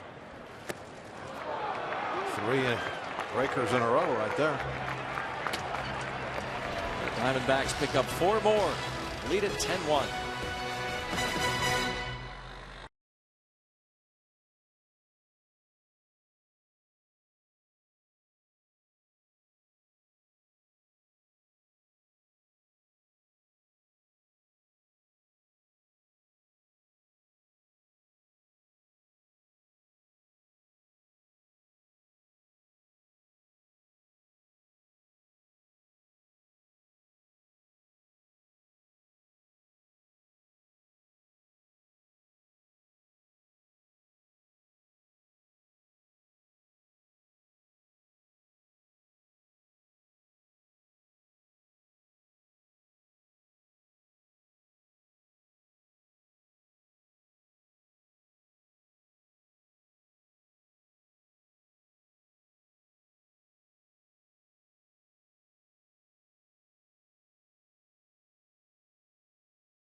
Today for the Diamondbacks, and he's being honored later this month on April 27th with his own garden gnome.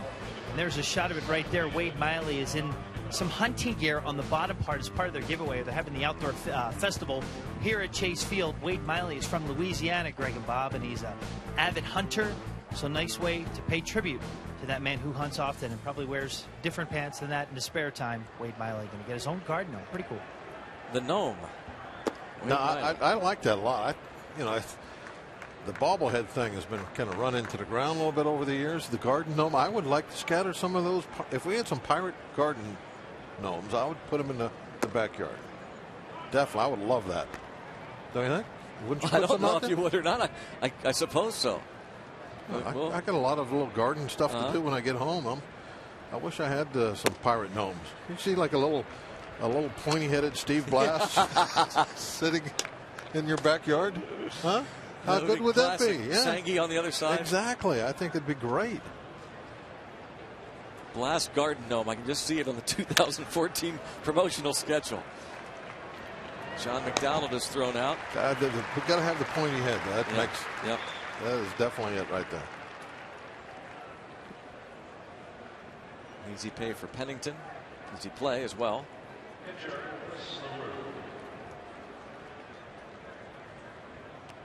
Here's Chris LaRue. Now, I wonder if that's something they're going to continue throughout the year. Having a few other ones. We'll have to find out if that was just a one-off or they're going to have a set of garden gnomes.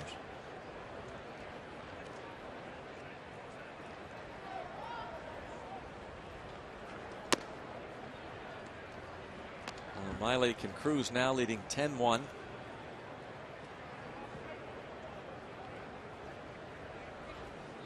Like an AJ Burnett garden gnome would be cool looking.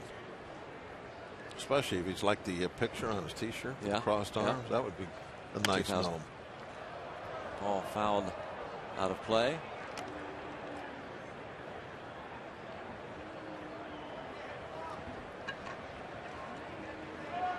Maybe you could be wearing those sunglasses. 3-2 on LaRue.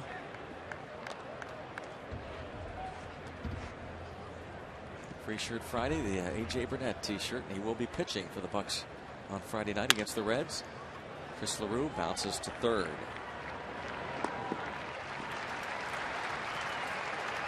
A couple of easy plays here in the fifth, but Diamondbacks have played strong defensively. Great play by A.J. Pollock in the first inning, robbing McCutchen. Hara ended the first with that play. Here's a play deep short. Russell Martin robbed by Cliff Pennington. Josh Wilson, play that ended the fourth inning. The ball that Barmes hit.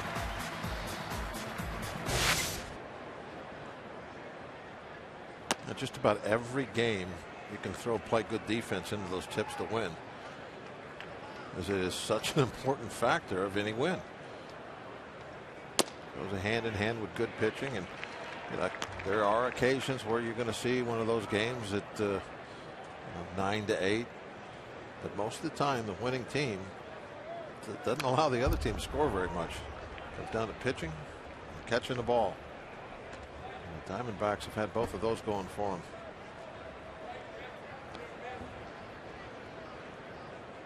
Pirates have never swept here, huh? Nope. Not 3 games.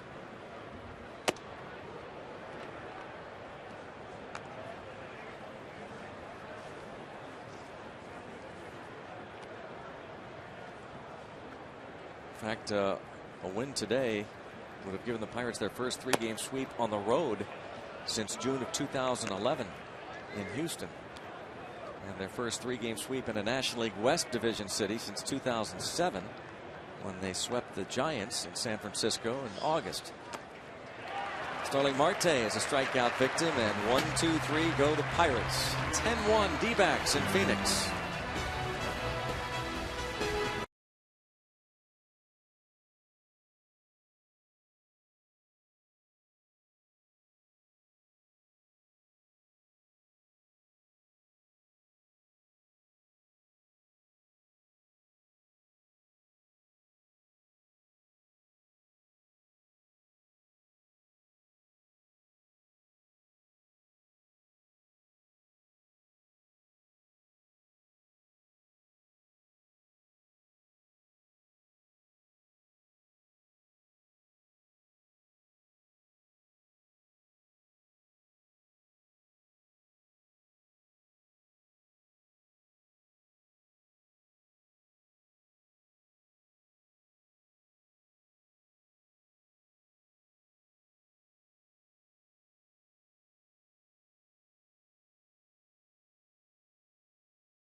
first 2 games. Diamondbacks taking it to the Pirates.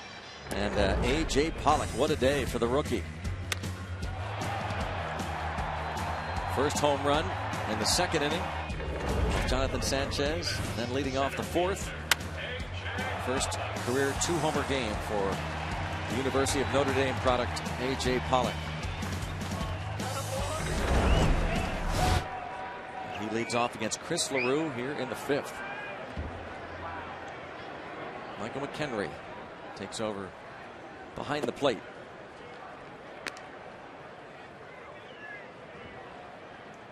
Be an interesting division to watch this year.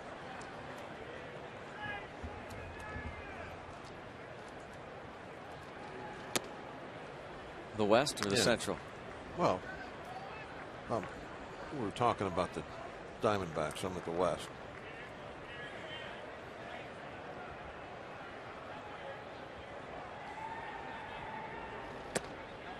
One and two on Pollock. You got the Dodgers, kind of like the new Yankees, where they're trying to just throw money at every single position there is.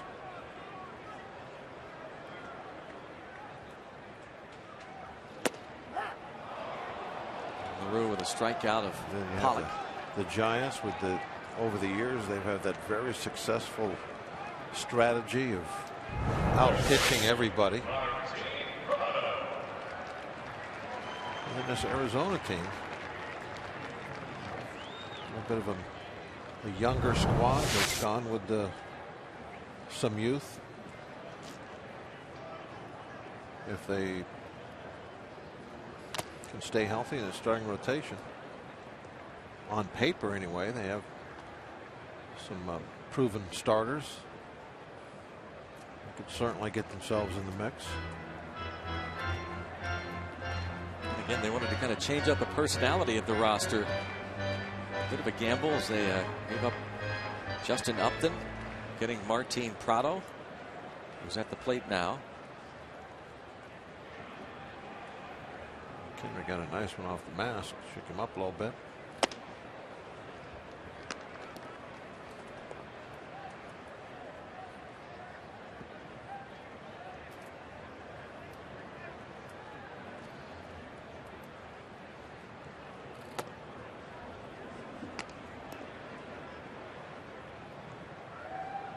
One and two on Prado.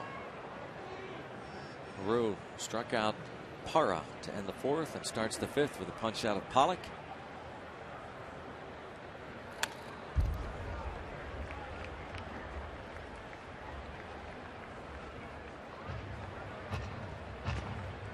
Those Braves off to a strong start, 7-1. The Atlanta Braves, they play Miami tonight, the 1-7 Marlins.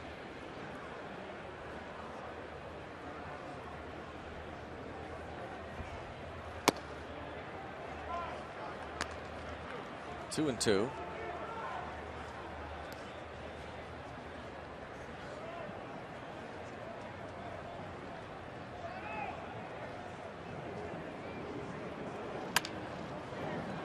Rolled to Barmes. 2 outs in the 5th. So the D-backs, those trades we talked about. Justin Upton, Chris Johnson to Atlanta, Martin Prado, 4 prospects coming over in that one. Trevor Bauer, a couple additional prospects were sent to Cleveland, part of that trade, and D.D. Gregorius, Tony Sipp coming over. Chris Young to the A's, Cliff Pennington, and minor leaguer Yordi Cabrera. And Cabrera sent to Miami for Heath Bell. So they shook things up here. Kirk Gibson, the 3rd full year now as the skipper of these D-backs.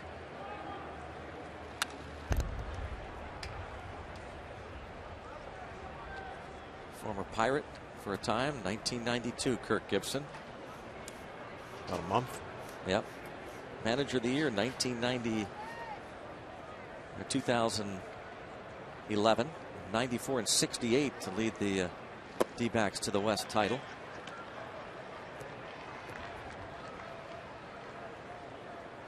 And one of 4 former MVPs to become Manager of the Year, joining his hitting coach Don Baylor, Frank Robinson, and Joe Torre, the others. Gibson, the MVP in '98, Baylor in 1979, the American League MVP with the Angels, and was Manager of the Year in 1995 with the Rockies. Paul Goldschmidt, 2-out walk. 4 free passes for LaRue. Brings up Montero.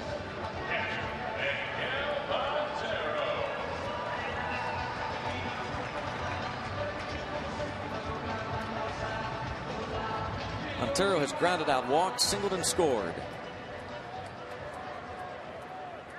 Picked up an RBI with his ground ball to John McDonald in the first inning.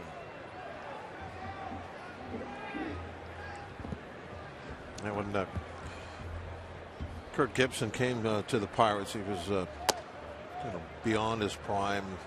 Obviously, his better years were behind him. Do you think what kind of outfield that would have been, though, if, let's say, you got him, say, 3 or 4 years earlier? Bonds and Van Slyke and MVP type Kurt Gibson out there, man, but it's hard to put teams like that together, obviously. And the reason that the Pirates did get him is beyond his prime. Hoping that he would have a little gas left in the tank. Played 16 games with the Pirates. Didn't he go back, though, to the Tigers after decent that? Years, actually, yeah. And still played some more and did pretty well over there. At 261. Drove in 62 the following year and drove in 72 with 23 homers in 1994. He really did need to go somewhere where he could DH a little bit. Even though I'm not a DH fan, but the American League, of course, has had it for a long time. That's fine. It allows players like Gibson back then to go someplace and be able to still get some at bats and maybe take a little pressure off the old knees. He looks like when he walks now, he's in pain. Well, he was one of those guys that he played a violent game. He ran extreme, never backed off. That was the way he played. Even when he was with the Pirates and he was older, he was still very violent in the way he would just go down the line. Is legendary for breaking up double plays. Never backed off from running as hard as he could into every wall. It took its toll on him. Oh, what a pick there by John McDonald. Hard shot by Montero.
Brought to you by Barrel Automotive. We're driven to be better. And by Day Automotive. We're going to make your day. Let's go Bucks. 10-1 Arizona. Go to the 6th inning. Wade Miley close to his 2nd win, it would appear. Another tweet we got, and again, you can tweet the booth as well. Hashtag Bucks Booth. Thanks for the shout out, boys, from Miley No in stereo. I'm real excited. I'm going to go buy a garden dome tomorrow, off day. Just a generic one. I have to look for that on a future Inside Pirates Baseball. Ooh, I want IPB to be following Bob Walk. paint it up like a pirate. Yeah. Patch on the eye.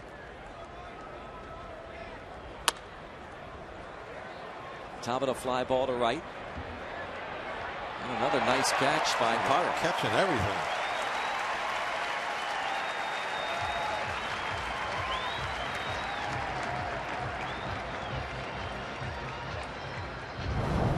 Diamondbacks are doing nothing wrong this afternoon. That was a long run also. See where he came from? All the way to the foul line. Not sure about the slide, but he wanted to make sure as that momentum was taken into foul territory. He probably doesn't know exactly where that wall might be. So I'm going to throw the legs out in front of him in case he has to fend it off. But they have caught everything, that's for sure. Infield and outfield. It does look fun, though, to make a catch while you're sliding on your back.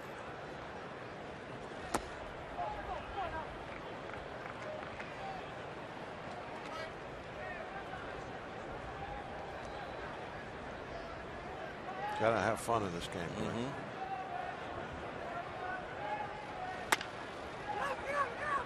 Right side. And Miley will beat McCutchen to the bag. You saw a T-shirt earlier about fun.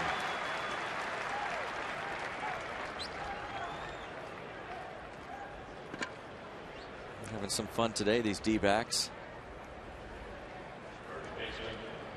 Not so much fun the first couple of games. Pirates able to beat Arizona Monday night 5-3, and last night came back after trailing 4-1 in the first inning. They scored 5 in the 4th, held on to win at 6-5. But Arizona took it to Jonathan Sanchez today. Pirate starter giving up 9 runs in 3 1/3 innings. Walking 4, 8 hits.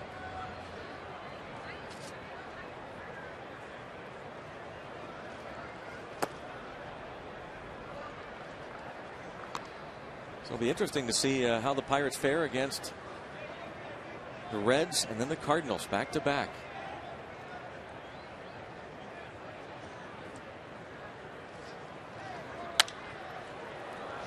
Gabby Sanchez drives one deep to right. And the catch made by Parra. 1-2-3 for Wade Miley.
Angelo makes the save in the first round of the 91 playoffs against the Devils to keep the Penn Stanley Cup hopes alive. Hear from Frankie Pietrangelo, Phil Bourque, Bob Arie, Peter Taglianetti, and Paul Steigerwald while you relive this memorable Game 6 Sunday Night Classics. The Save, Sunday at 8 on Root Sports.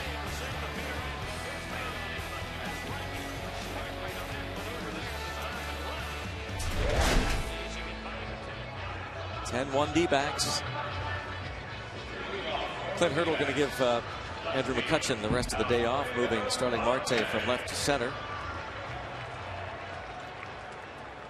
And Travis Snyder now taking over in left.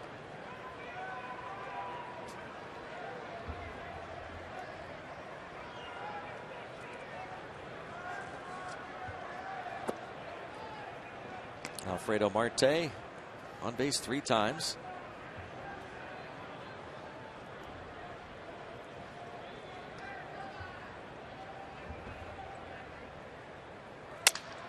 Broken bat, gonna drop in for a hit. 2 for 2, plus a walk, hit by a pitch, and an RBI and a run scored for Alfredo Marte.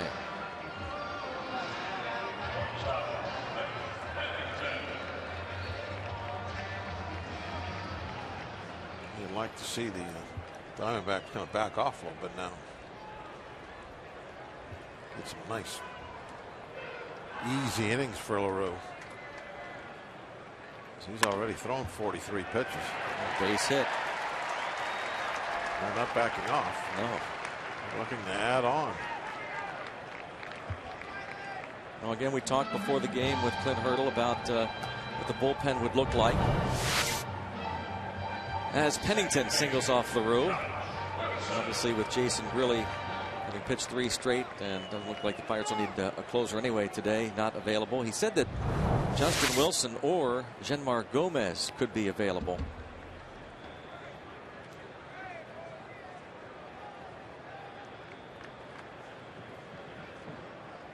Pirates are helped by the fact that they have the day off tomorrow. But we were wondering earlier if this is the type of game where the manager, rather than use anybody late in the ball game, would he consider a position player? Who was the last position player for the Pirates to pitch in a ball game? Should be 2. And it is not, as Sanchez can't pick the ball out of the dirt on the relay from John McDonald. DP ball.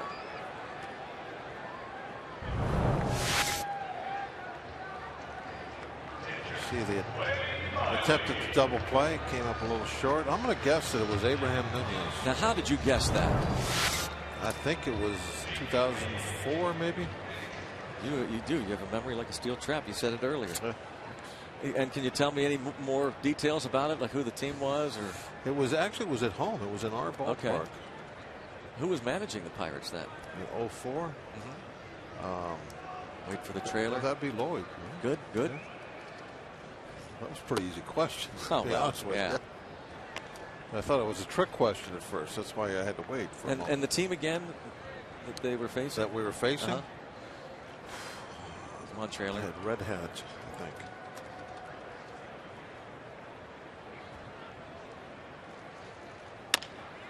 And bounce to short. Get 1. And they get 2 this time. Sanchez picks. Have that team next inning. Do a little research. Oh, brother. 10-1.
Saturday night against the Reds. 7:05 first pitch. Fireworks follow the game. Also an Eaton Park Scratch and Win Saturday. All fans will get a scratch card good for prizes from Eaton Park. Go to Pirates.com. Zambelli Fireworks presented by Remax. This Saturday night after the game against the Cincinnati Reds.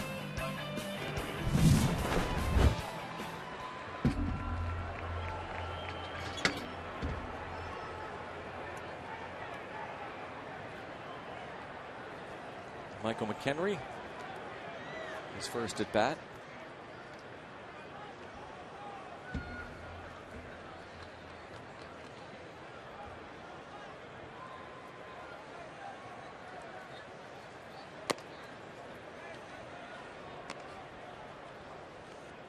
Ball one on McHenry. Russell Martin was 0 for 2.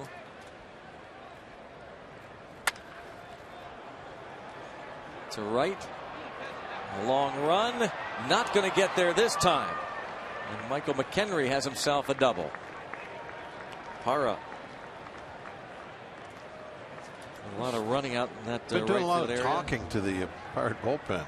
5 putouts for him.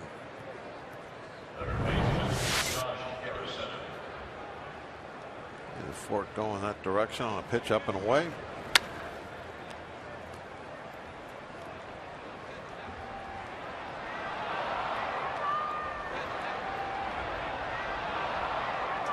Leadoff double. Josh Harrison has the 1 RBI. That came in the 4th.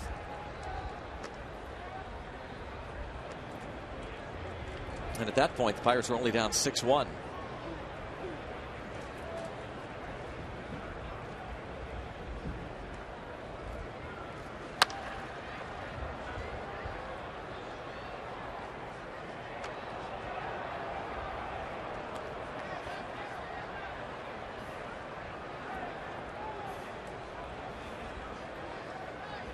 One ball, one strike on Josh Harrison. Wade Miley looking to go 2-0 on the young season.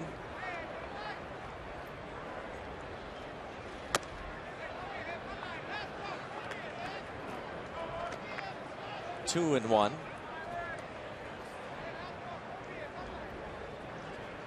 Pirates only trip into Phoenix this season, much like last year.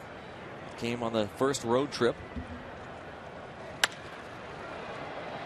And to center for the first out. The D-backs will come to Pittsburgh in mid-August. Their only trip to PNC Park. Harrison flies to center, 1 away. Pitch count for Miley. Very similar start to the season, except we didn't go to Frisco. Last year it was a 3-team road trip out here. The schedule is way different than last year. Now that you have interleague play every night.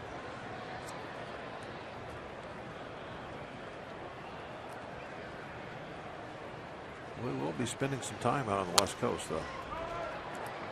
We still have San Diego to play. We still have the Angels to play.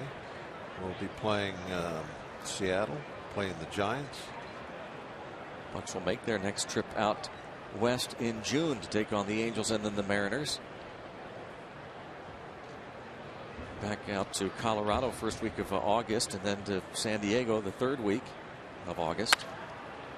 For that San Diego San Francisco trip.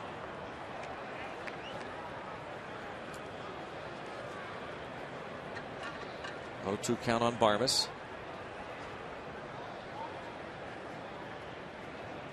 Jeff Locke there you see in the dugout. He'll be pitching on Saturday night against Johnny Cueto, and the question will be who will start for the Pirates on Sunday against Matt Latos. Yesterday Clint Hurdle said that they would wait and have a couple days to make that call, whether they decide to have someone internally or someone at the minor league level.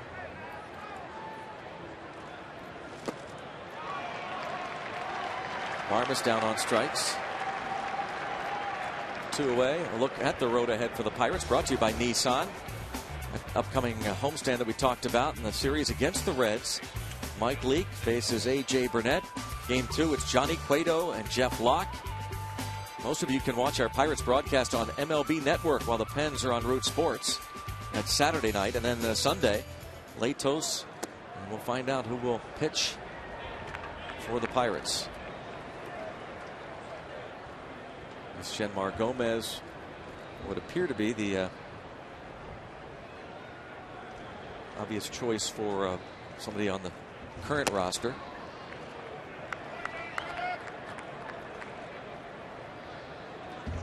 Andy Oliver, by the way, pitched last night for Indy. He is on the 40-man roster, and because he pitched last night, it would be his day to pitch on Sunday. 2 starts for him, 0 earned runs. Left-handed pitcher that the Pirates acquired from the Tigers over the winter. He was in spring training.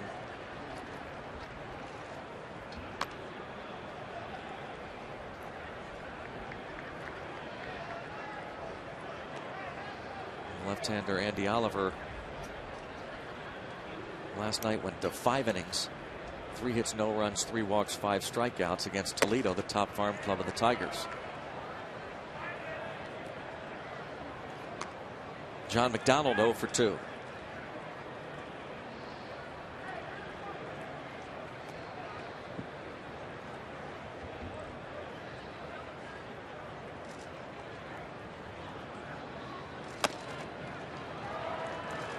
And a walk today for AAA Indy.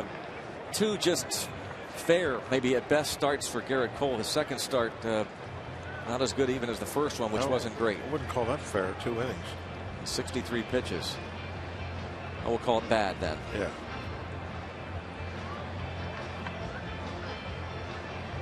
Couple of walks, 5 strikeouts, but not off to a great start, that's for sure. AAA.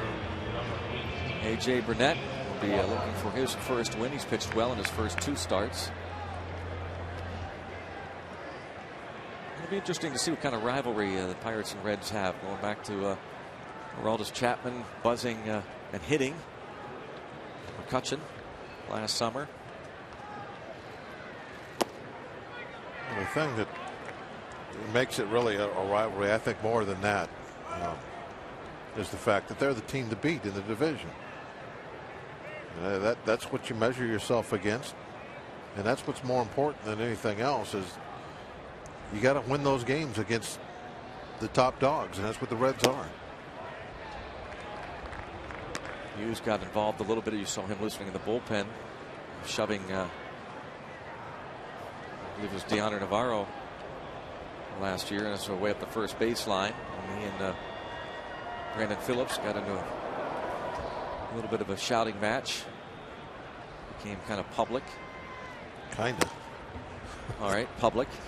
Yeah, that was quite an event the next day. 3-0 on the pinch hitter Neil Walker.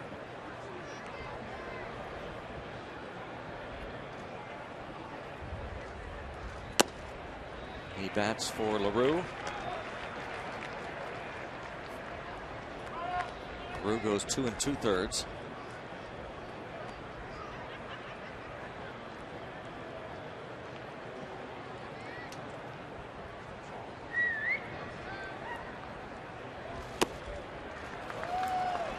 And the bases are loaded now.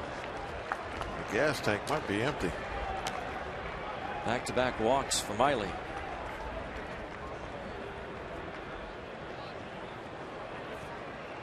Comes Charles Nagy out to talk to him. Bullpen action now for Arizona.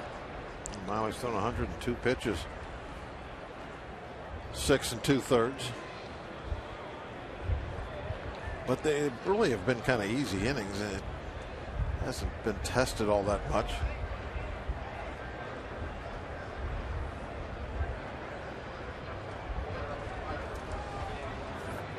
Brad Ziegler loosening in the bullpen for Arizona. You wouldn't think that he would come back out and pitch the 8th inning anyway. This could be it.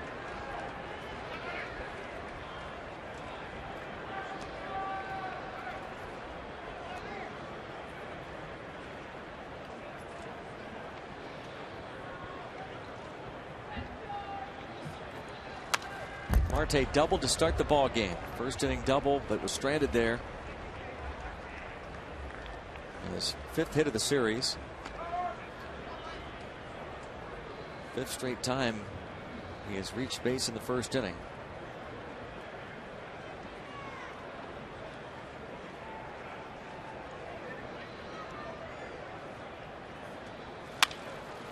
Bouncing ball, diving stop at third by Prada. He'll have no play, but saves a run anyway. The Pirates do pick up one. Marte gets the infield single. Saved Miley some earned runs. Honest with you, I was surprised that he was allowed to pitch to Marte. You have the right-handed sidewinder. Could have brought in that situation. Parra's leading off next innings. You're by the pitcher spot. This was a fine stop. Might have cleared the bases if it got by him. Looks like they're stalling now. Gibson. Why are they stalling? I mean, nobody's throwing in the bullpen. They're just standing in the pen watching. What's the stall for? Usually you stall when somebody's hurrying, rapid firing, trying to get loose. Well, that's not the case. I don't understand that at all. That's what he was doing. He was stalling. Stalling for what? I don't know. Well, that's what he was doing. Montero went out there, and the whole time he was out there, nobody was throwing in the bullpen. They were just standing there. It was in the manager manual.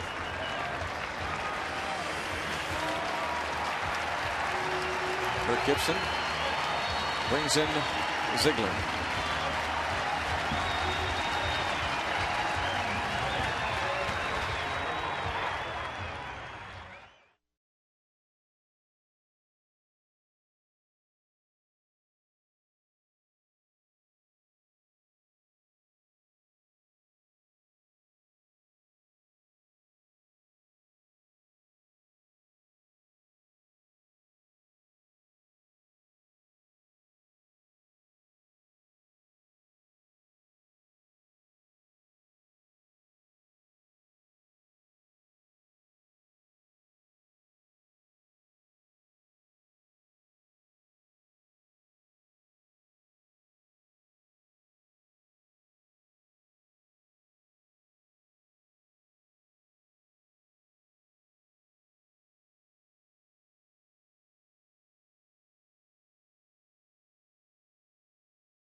They head to Tampa for a game against the Lightning. Don't miss any of the action tomorrow starting at 7 on Root Sports. Pens and the Tampa Bay Lightning tomorrow. Bucks back at it Friday night. Garrett Jones is going to pinch hit for Tabata with the bases loaded and the Pirates trailing 10-2. Brad Ziegler, he pitched an inning on Monday night, the 7th. It was a 1-2-3 inning for him.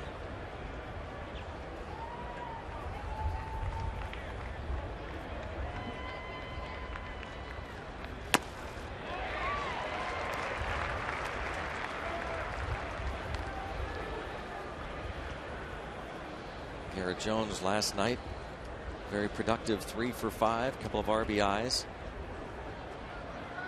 Hit his first home run of the season on Monday.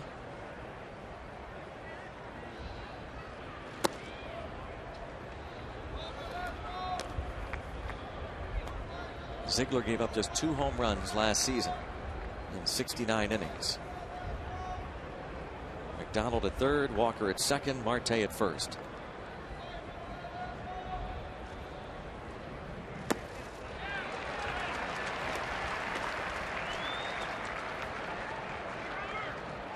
loves hitting here. Chase Field.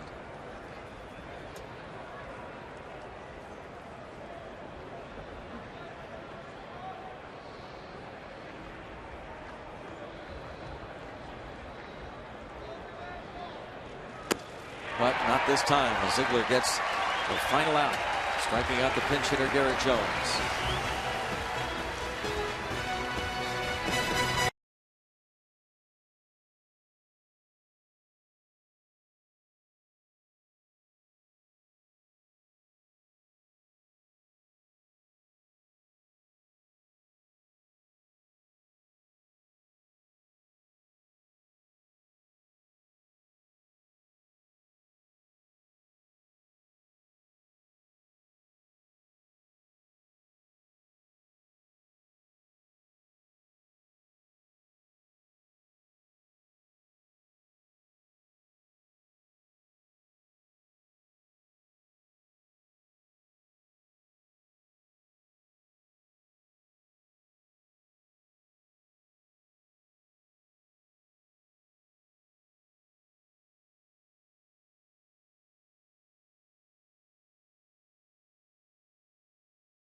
Not be reproduced or retransmitted in any form, and the accounts and descriptions of this game may not be disseminated without the express written consent of the Pittsburgh Pirates.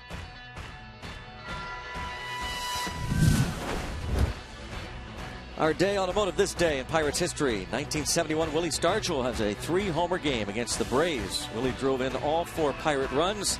Not enough. Braves would tie it up in the 9th on a Hank Aaron 2-run homer.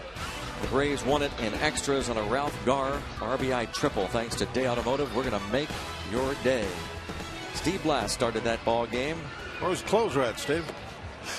He went 9 innings. Yeah, well, He outdistanced Phil Niekro. gave up tying run in the Oh, ninth. hey. It was his game to win. He wanted to stay out there. He was the horse. He was the horse. Where was the closer? Needed a closer. Mudcat Grant would come on for 2 innings, and Nellie Bryles would give up the RBI triple by Ralph Garr, scoring Hal King. Steve remembers that game. Guarantee he does. Blass would go 15-8 that year. 2.85 ERA in 1971, and of course 2 complete games in the World Series against Baltimore. Jared Hughes takes over. Faces Gerardo Parra. No closer in games 3 and 7, by the way, for Blass, just so you know. He didn't need a closer. Good managing. Left him in there.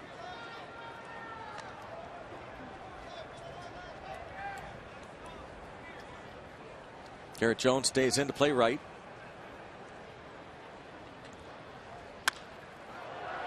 To left, Snyder. And let's go downstairs to Robbie. Well, you talk about A.J. Pollock having a big day, the rookie. Has a unique story behind him. He spends 2 months every offseason in Australia. That is because his girlfriend was a lacrosse player at Notre Dame. He was a baseball player, but his girlfriend is Australian, so he goes back every winter and spends a couple months over there. And what might be cool for him is that there are rumors out there, nothing is confirmed yet, but that the Arizona Diamondbacks are going to open next season, 2014, with a series against the Los Angeles Dodgers in Sydney, Australia. Nothing confirmed, but that would be a nice thing for him, he and his girlfriend, both alumni of Notre Dame, to go back to her homeland. Wouldn't that be wild? Open up in Australia? It's too bad he has to go back there for a couple months every winter. It's got to be tough, huh? Mm-hmm. It's winter here, summer there, right? I think so. That's the way it works.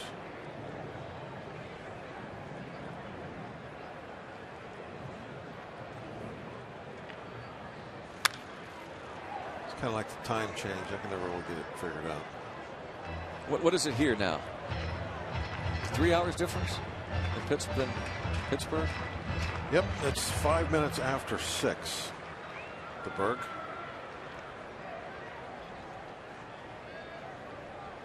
I don't know what it is in Perth, or Sydney, or wherever. Jared Hughes strikes out Pollock. I think it's Thursday over there, isn't it?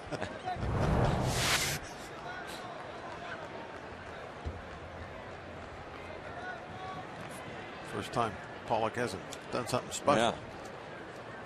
Yeah. 2 homer games for him. Frustrated himself out of that swing and miss. Diamondbacks fans have been happy this afternoon. Howard's looking for that sweep, but not going to happen.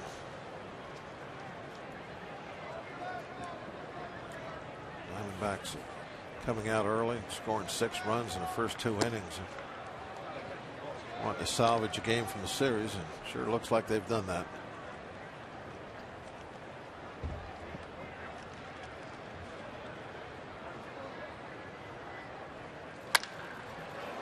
To right field, Garrett Jones.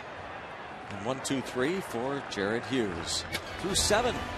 10-2 Snakes.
Miller time later in tonight's game, brought to you by Miller Lite.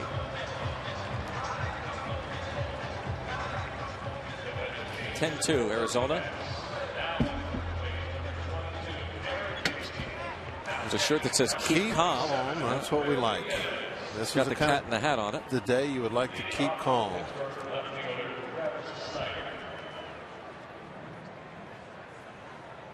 Said keep calm and read on, I guess. In our case, keep calm and play on.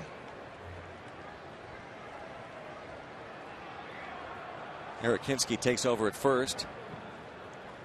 Will Nieves doing the catching. Travis Snyder's first at bat.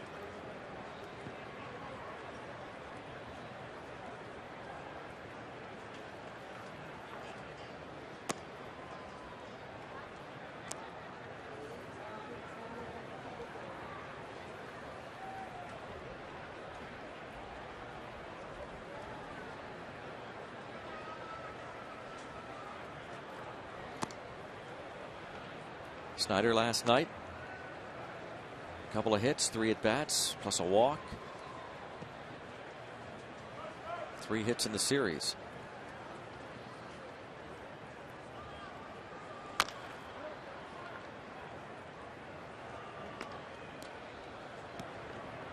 Two and 2 on Travis Snyder.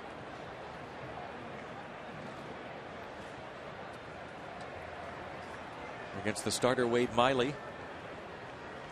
Today, Clint Hurdle went with Gabby Sanchez at first, Jose Tabata in right.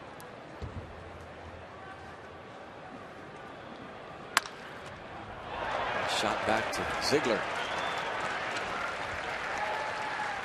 The pitchers are getting to the end. Throwing the leather around.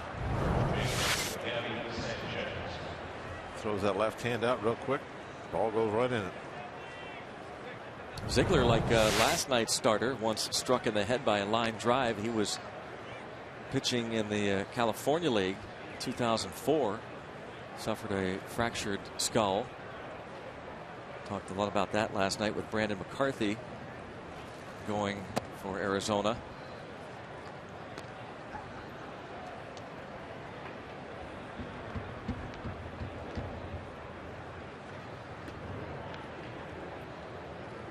Something like that happens, Bob. It's hard to imagine getting back up on the mound, doing the job again. What I've been thinking about the last couple of days as this subject has come up again. I like the first probably 20-25 years, maybe 30 years that I was involved in professional baseball. I've seen or heard of a guy getting hit in the head with a line drive once. That was Mitch Williams. And now I've seen it happen, what, 3 or 4 times in the last handful of years, and you hear, it's all around the league. It's happening, and I was like, why is that? Why do you think? I don't know. I've been pondering that, and I can't come up with any kind of an answer whatsoever. It's just a good thing they never went to aluminum bats. Yeah. That's all I can say. We were talking last night about the fact, remember in 2010, the Pirates had 2 of their pitchers, Chris Jacobauskas and Ross Ollendorf, hit in the head within a 3-month span. That's what I mean. It's like it was like kind of an unheard of thing. You'd see line drives, but guys would get their glove up, deflect the ball, they'd fight it off somehow. I don't know. I don't know what the answer is. But it certainly, I would say in the last 4 or 5 years, way more common than it was earlier. Another thing that happens too, Greg, is and this is not just baseball, it's any sport or maybe news in general. You hear so much more about things that go around the country that you don't hear anymore. Yeah. It used to be your own little team. You read about it in the newspaper. There's no internet, no, the evening highlight shows, nothing like that. Double play. McHenry bounces into the 6-3 DP.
Phil Bourne, Bob Ari, Peter Taglianetti, and Paul Steigerwald as you relive Peter Angelo's memorable save that kept the Penn Stanley Cup hopes alive in the 91 playoffs against New Jersey. Sunday Night Classics, The Save, Sunday at 8 on Root Sports. Fantastic that my name is synonymous with success, with winning the Stanley Cup. The Save will always be part of Frank Pietrangelo history. It's coming up Sunday night. Another edition of Sunday Night Classics. Well, you won't call this one a classic. D-backs win it 10-2, or winning it 10-2 currently. I don't think we'll ever see this one replayed. No. Eric Hinske's first at bat.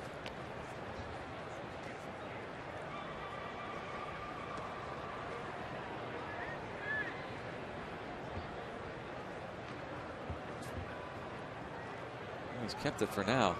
Got to believe he's going to give it away after this Hinske at bat, though. He just did. All right. He was waiting for the right youngster to come down and ask.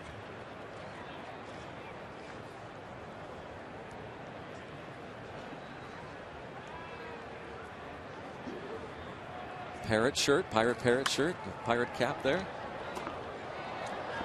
The alternate red jersey top. This is Pirates on the back. Yeah, too, yeah, there it is. And he's trying to take that cap away. He did, Bob. Now he's wearing it. What do they have in their hands? I don't know, but they share well. I like that. The cap went from one head to the other. Nothing happened. It's good to see. Aluminum foil from a hot dog wrapper. Yeah. You know, kids, they'd rather play in the box something came in than the actual toy. Now, where's he headed? Oh, he's got another. Yeah, he comes stashed. Oh, they're collecting them. Yeah. Oh, that was odd, to say the least. They get the out. Well, if Hughes doesn't think he can pick it up, then he did the right thing.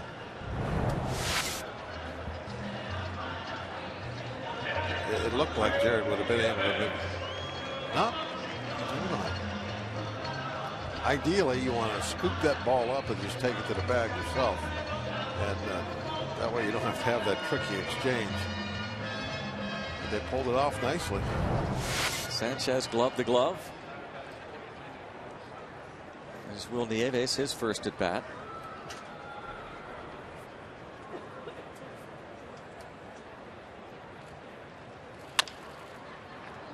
Harrison. 2 outs.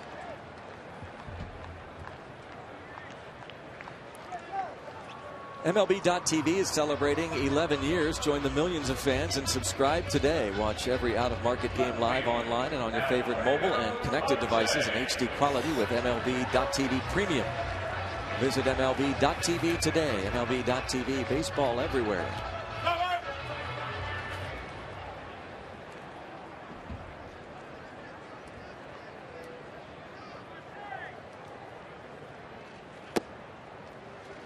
Alfredo Marte has doubled in a run, has been hit by a pitch, walked and scored, and hit a broken bat single his last time up.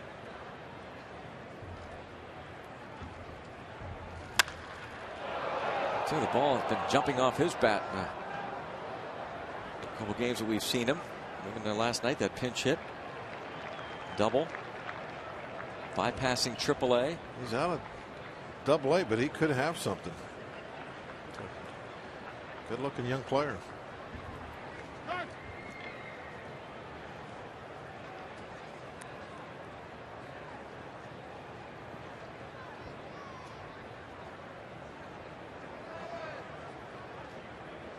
$20 home runs last year. He does seem to take some big swings at breaking balls and make no contact, though.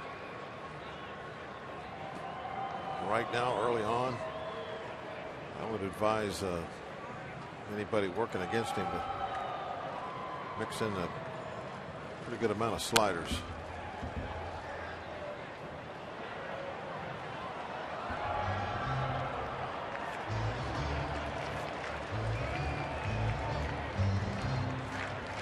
Doubled in a run in the first.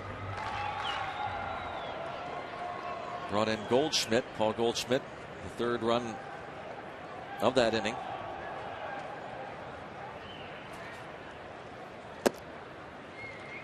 D-backs scoring 3 in the first, 3 in the second. Jonathan Sanchez went 3 1/3 today, gave up 9 runs on 8 hits. Chris LaRue went 2 2/3, 1 run, 2 hits, 4 walks. And Jared Hughes has faced 5 so far and retired each. Genmar Gomez loosens in the Pirates bullpen, and J.J. Putz in the D-backs pen.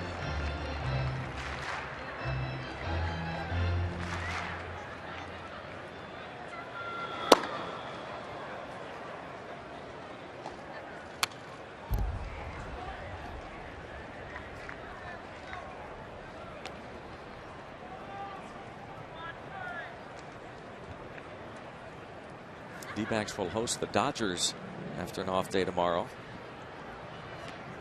It's a big series for them, even though it's only April. That we're talking about Cincinnati for us, or the Dodgers. That's who they like to measure themselves against. They even have a T-shirt night here where they're giving away shirts that says "Beat LA." Steve Reich 3 called. 1, 2, 3 for Jared Hughes. 6 up, 6 down for the big right-hander. End of the ninth. 10-2 D-backs.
I'm going to break it all down for you.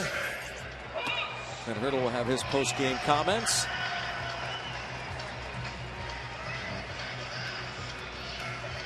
Probably going to talk about Jonathan Sanchez, but he'll also say we're going to shower well. That's kind of one of his catchphrases after a tough loss, and the Pirates will be happy to take 2 or 3 from Arizona. Look at the positive of it.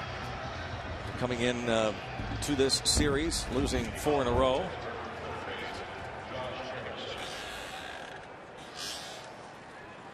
J.J. Putz going to get in some work. Giving up a couple of runs his first 3 innings.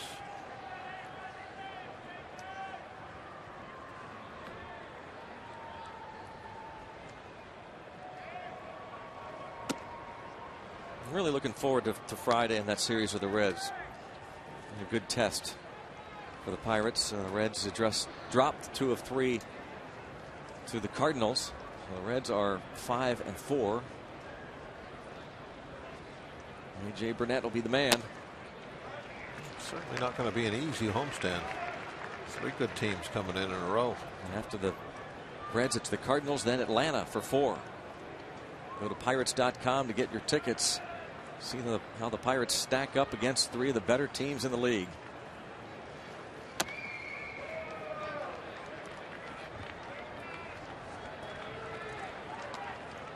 I'm curious about the Cardinals also. I don't really have a feel for what kind of team they're going to have this year. Pirates went 7-11 against the Reds last season, and 8-7 against the Cardinals.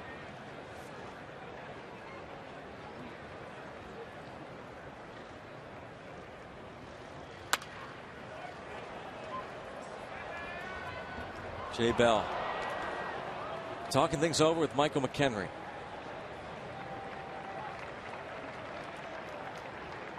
Well, Michael loves to talk about hitting also.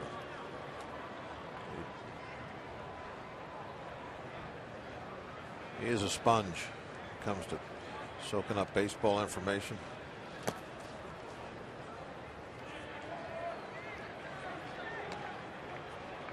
It might not just be hitting either. Jay Bell, he's a very knowledgeable baseball man. He could be talking about a lot of things, infield play, you know, how to work pickoffs.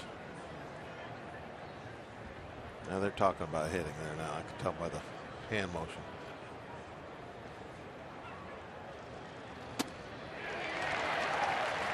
Harrison strikes out against J.J. Putz.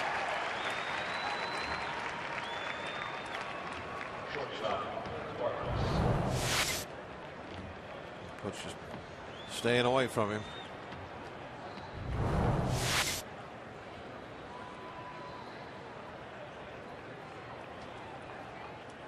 Clint Barmas in a bit of a funk now. Like to see him just get a hit for his own well-being, you know, for his last 17. That's going to be sent out to Parra. Very busy out there today. Makes the routine catch. 2 down in the 9th.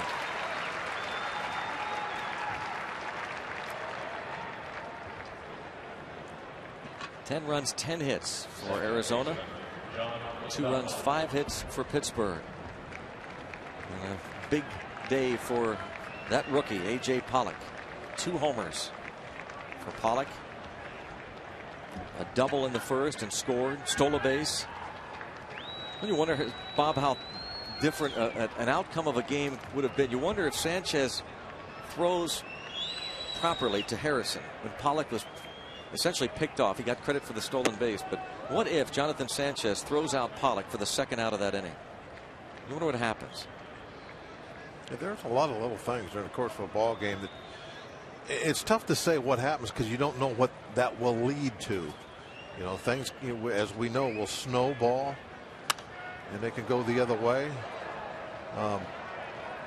You know, I've thought a couple of times in this game, what would happen if the Pirates jump out in front with that leadoff double? You know, what if Tabata is able to move Marte, instead of hitting the ground ball to short, hit the ground ball to second? And you get McCutchen up there in an easy RBI situation right off the bat. You know, immediately you start putting a little pressure on Miley. And there's all kinds of little things in the course of a game where you can really look at that what if thing. I mean, that's one of the beautiful things about baseball. And then you can say, well, this might have happened after that, and this might have happened, because things are all linked together. But another beautiful thing about baseball is there are so many games, you know, on a daily basis that you don't have to spend a whole lot of time worrying about what if, because you better shower well, as Clint likes to say, and get after them the next day. But it won't be the next day. The Pirates will have to think about this one for a little while. There will be no game tomorrow.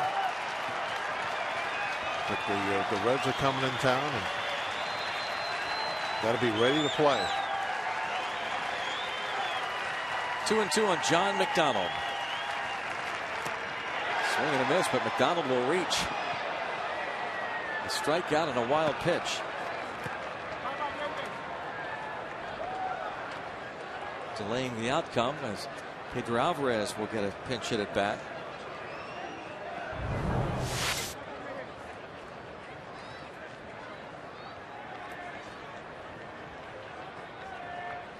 You see the kind of player that McDonald is.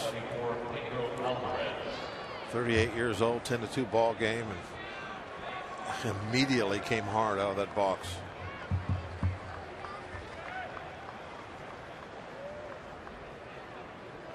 That's really the reputation that he brings.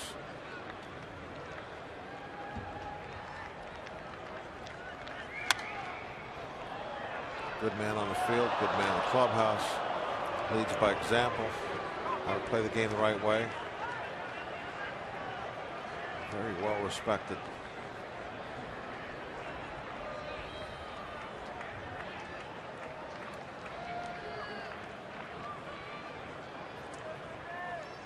Alvarez 2 out of 29.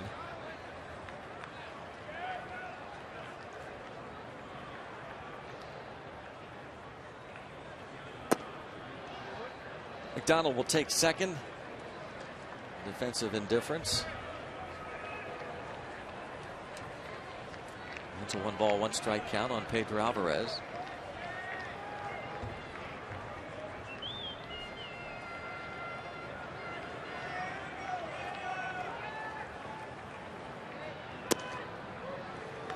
Two and one.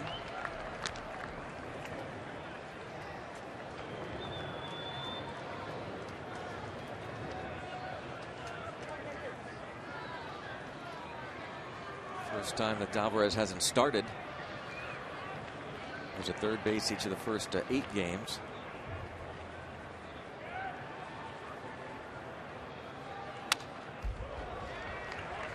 Fouls back the fastball. He's trying to put an end to a 21 hitless at bat string. 21 straight ABs.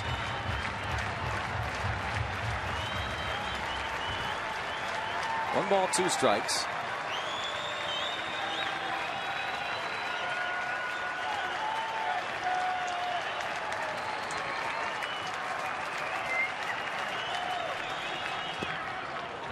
Two and two.